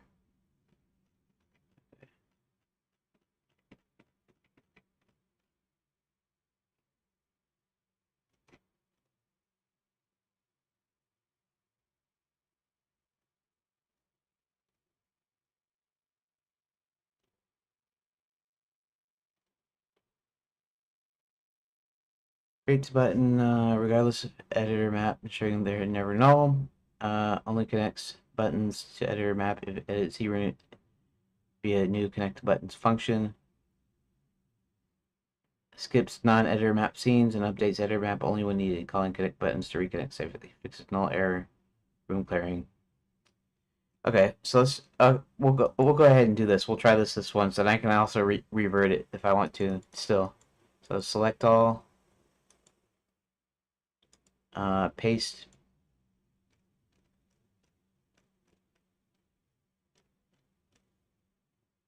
Okay. Control save. All right. I'm gonna go ahead and close this. I'm gonna go ahead and restart it.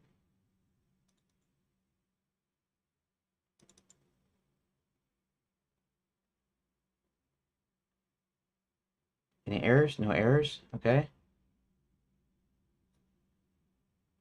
Um, and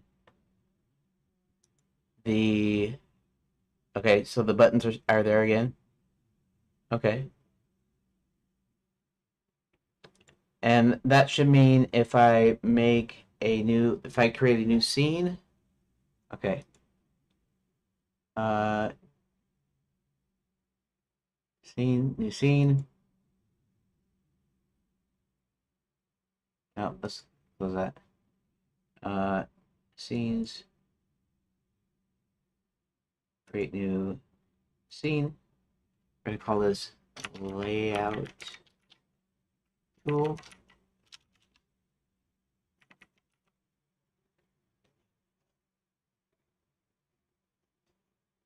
Okay, that's gonna be node.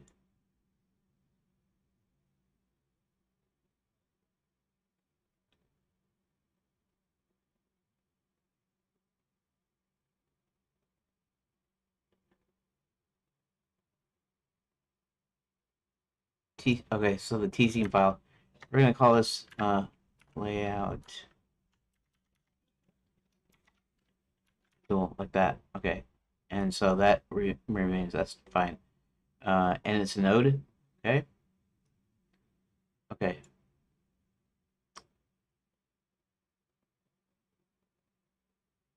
Now, layout tool, add child node. We're gonna node 2D create. We're gonna rename it rooms. So I'll just get modified time for. That's weird. Make sure everything's saved, and when I restart, I shouldn't get those errors because it should have fixed the plugin thing. Supposedly fixed the plugin thing. So we're gonna see if that fixed that. If it fixed that, when I create this new scene, then it should be good. So let's do that. See if it gives me an errors. It still gave me those errors. I don't get it. Editor room.gd. I'm not using editor room.gd, so why is there a problem? Why is editor room? How is editor room a problem anyways? I'm not using editor room.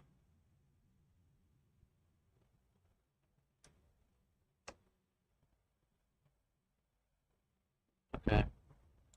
I didn't really realize either that was the problem here.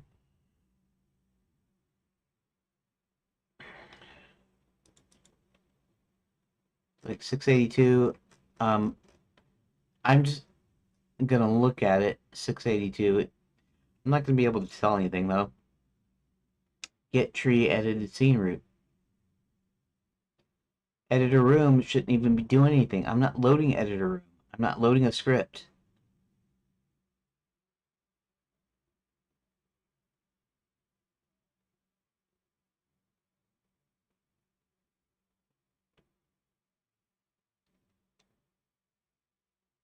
No valid editor map scene root available.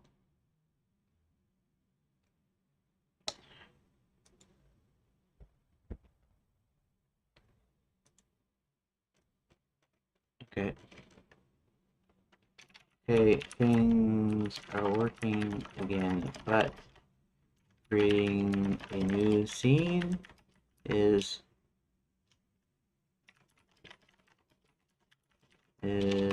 still giving me the weird editor room errors.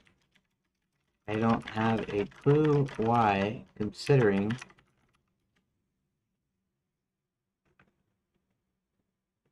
the new scene doesn't. I think I know why.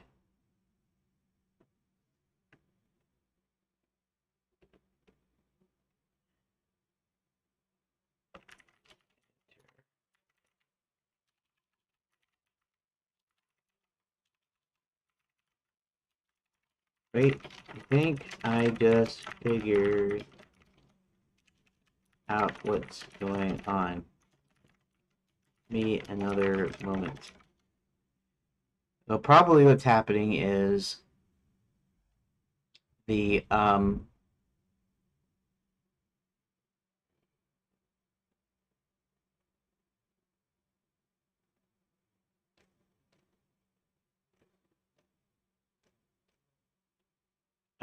but you might figure out what's going on. Okay. It doesn't need to say all this crap. I think what's going on here is whenever you exit, whenever exit tree pops up. So go to editor map, and that's weird too. I mean, it's not connecting any of the rest of it, but it's like part of it's there, but part of it's not there. Yeah, see now it's gone. I think I'm understanding what's going on.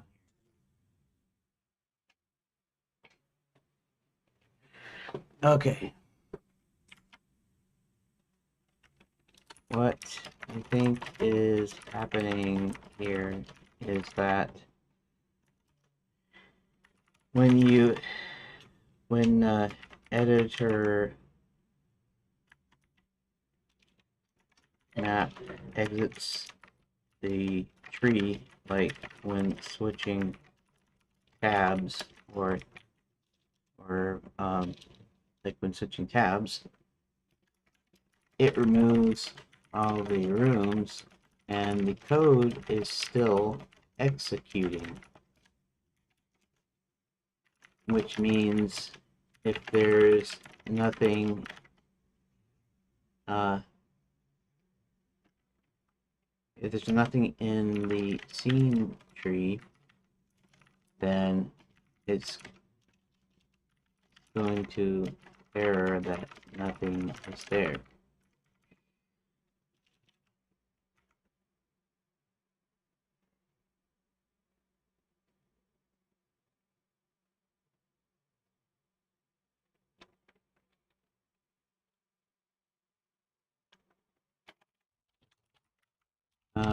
Does this sound right?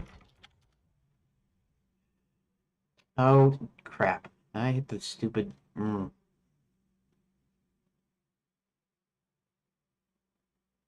Okay. At least I got an idea of what's going on here. Let's see,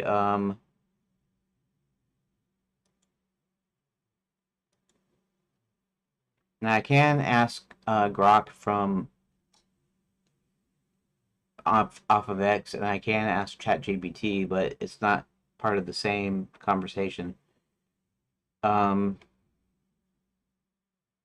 What do I want to do here?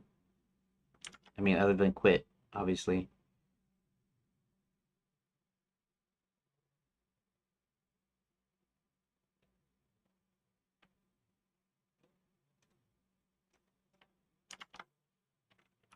So, 4.3.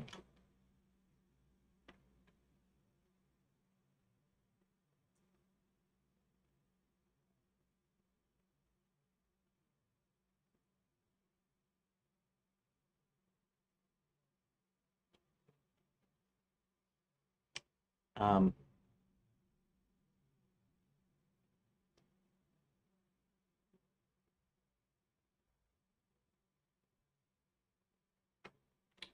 what is exit tree? We'll go with that first. I kind of know what it is, but nodes removed from the scene tree. This method part of node lifecycle used for cleanup tasks.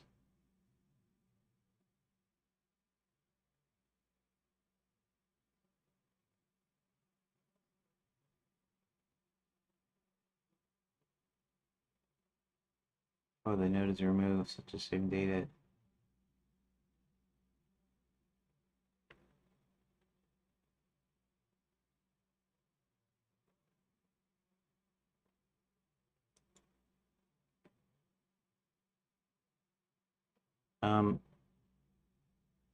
It's not executed, especially when nodes are not visible. Yeah, that's not really what I want to do, though. Um,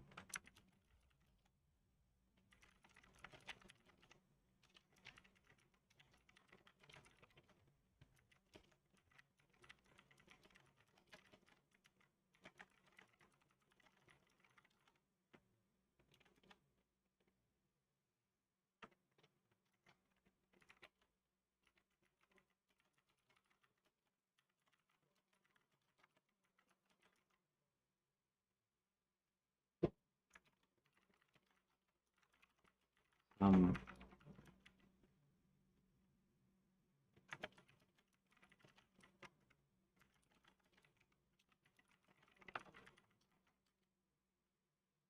let's see if it. I don't know how good Leo can do, but we'll see.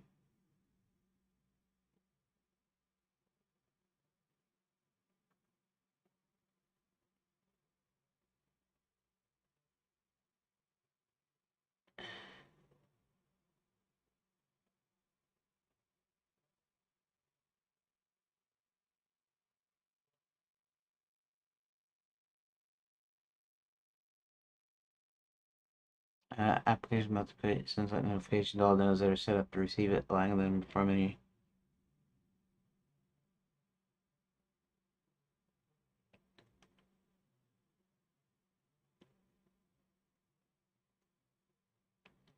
automatically called when the application exits.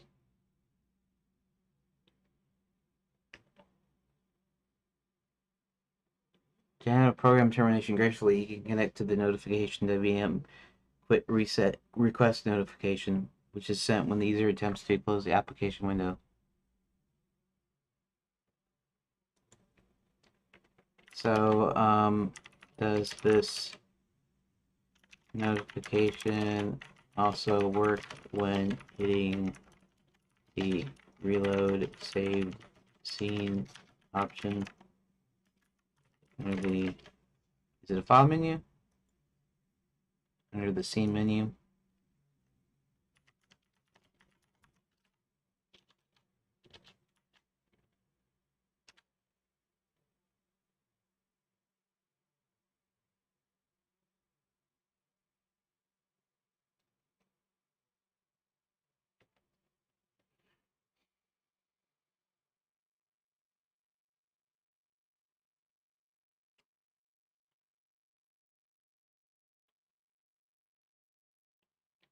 No.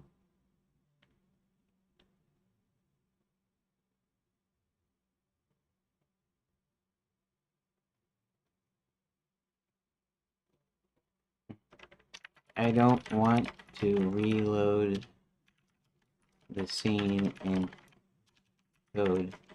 I'm wondering if the quit notification is sent when you use the reload saved scene option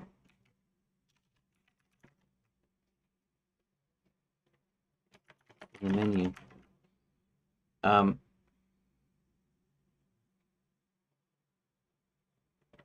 So that I may transfer some code from exit tree to that notification handler.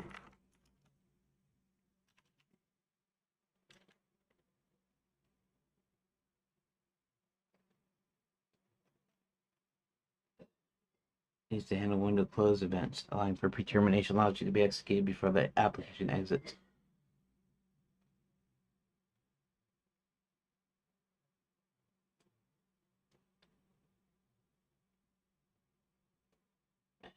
No, I don't want to do that.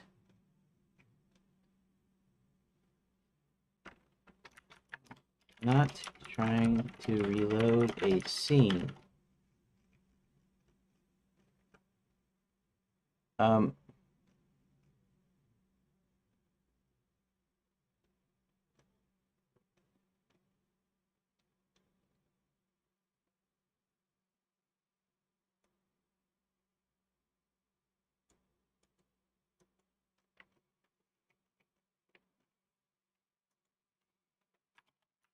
The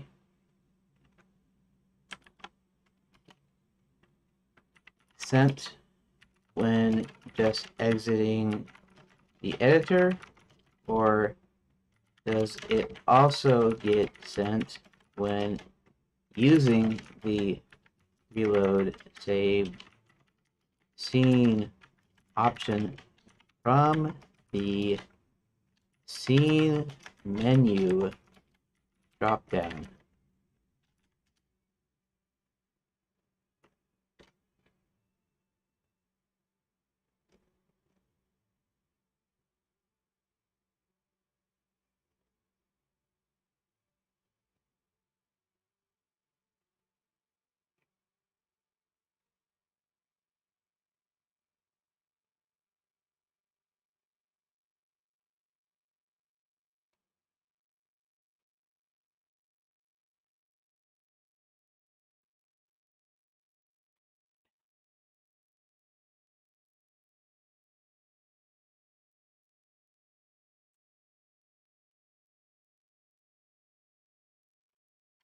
I have some code that executes when I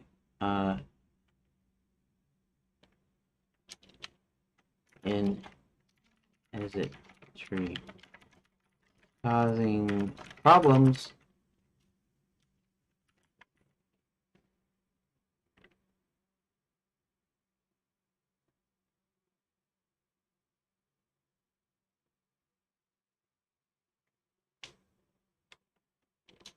Okay. Well, whatever. You know what? I guess I'll just quit. I'll call it a day today.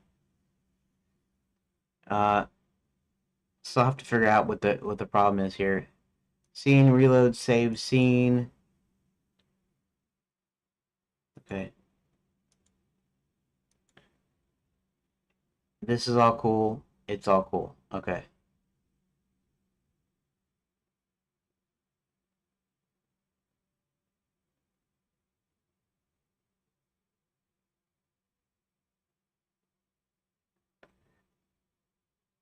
Let's check something out here though.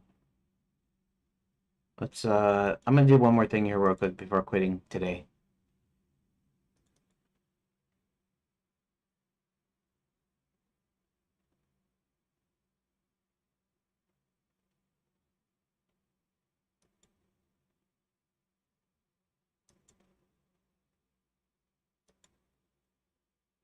That's interesting. So now it's working all right. Okay. Well, I mean, I'll go with that. I'll we'll go with that.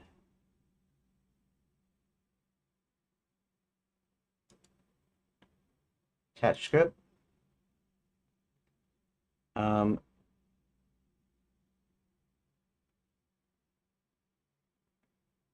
no, let's not do that. Let's scripts.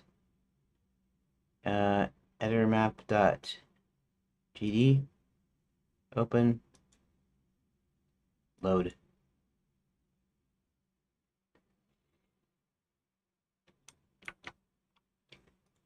Reload save scene. That's working. What's this one error? What's the one error?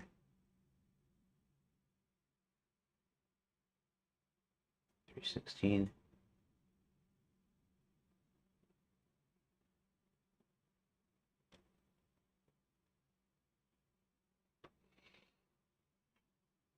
Get child account. No. Okay, invalid call. Let's just go ahead and do this. I'll just go ahead and what I'm going to do is I'm just going to restart it.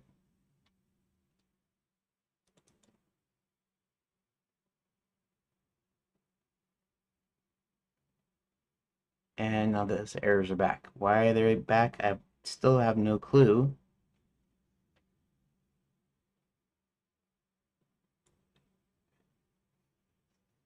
Invalid access to property edited scene root on base object of type null instance. Data.tree is null.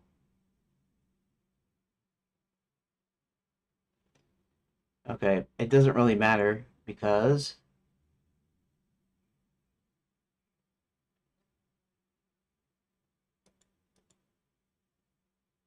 reload save scene works fine.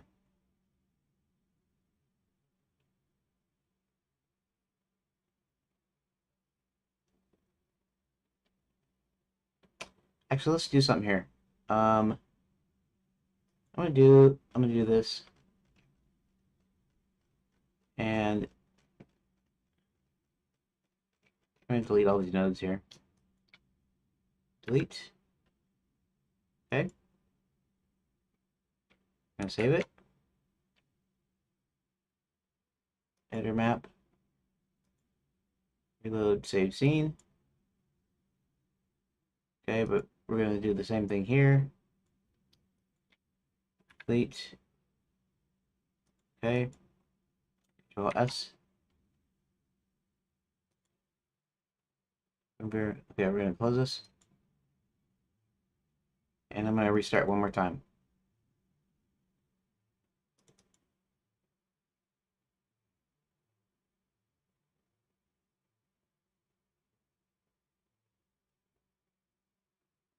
That's interesting. but I'm betting reload save scene. It's fine. And reload save scene. It's also fine here. So I guess I won't sweat it as far as something goes anyways. Okay. So let me do my little reporting. Today's Friday, June 20th, 2025. Today I had this big discussion with Grok. Um, and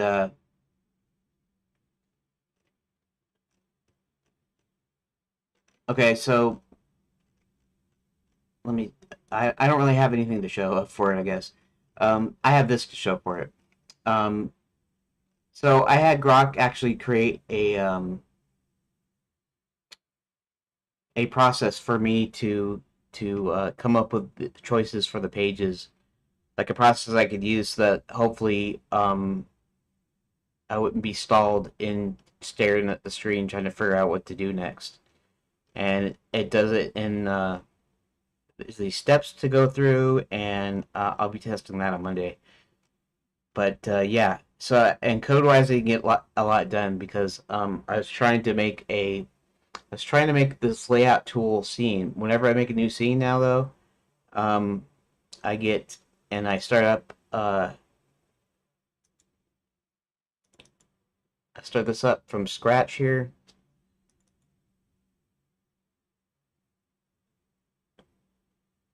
I get all of these editor room errors.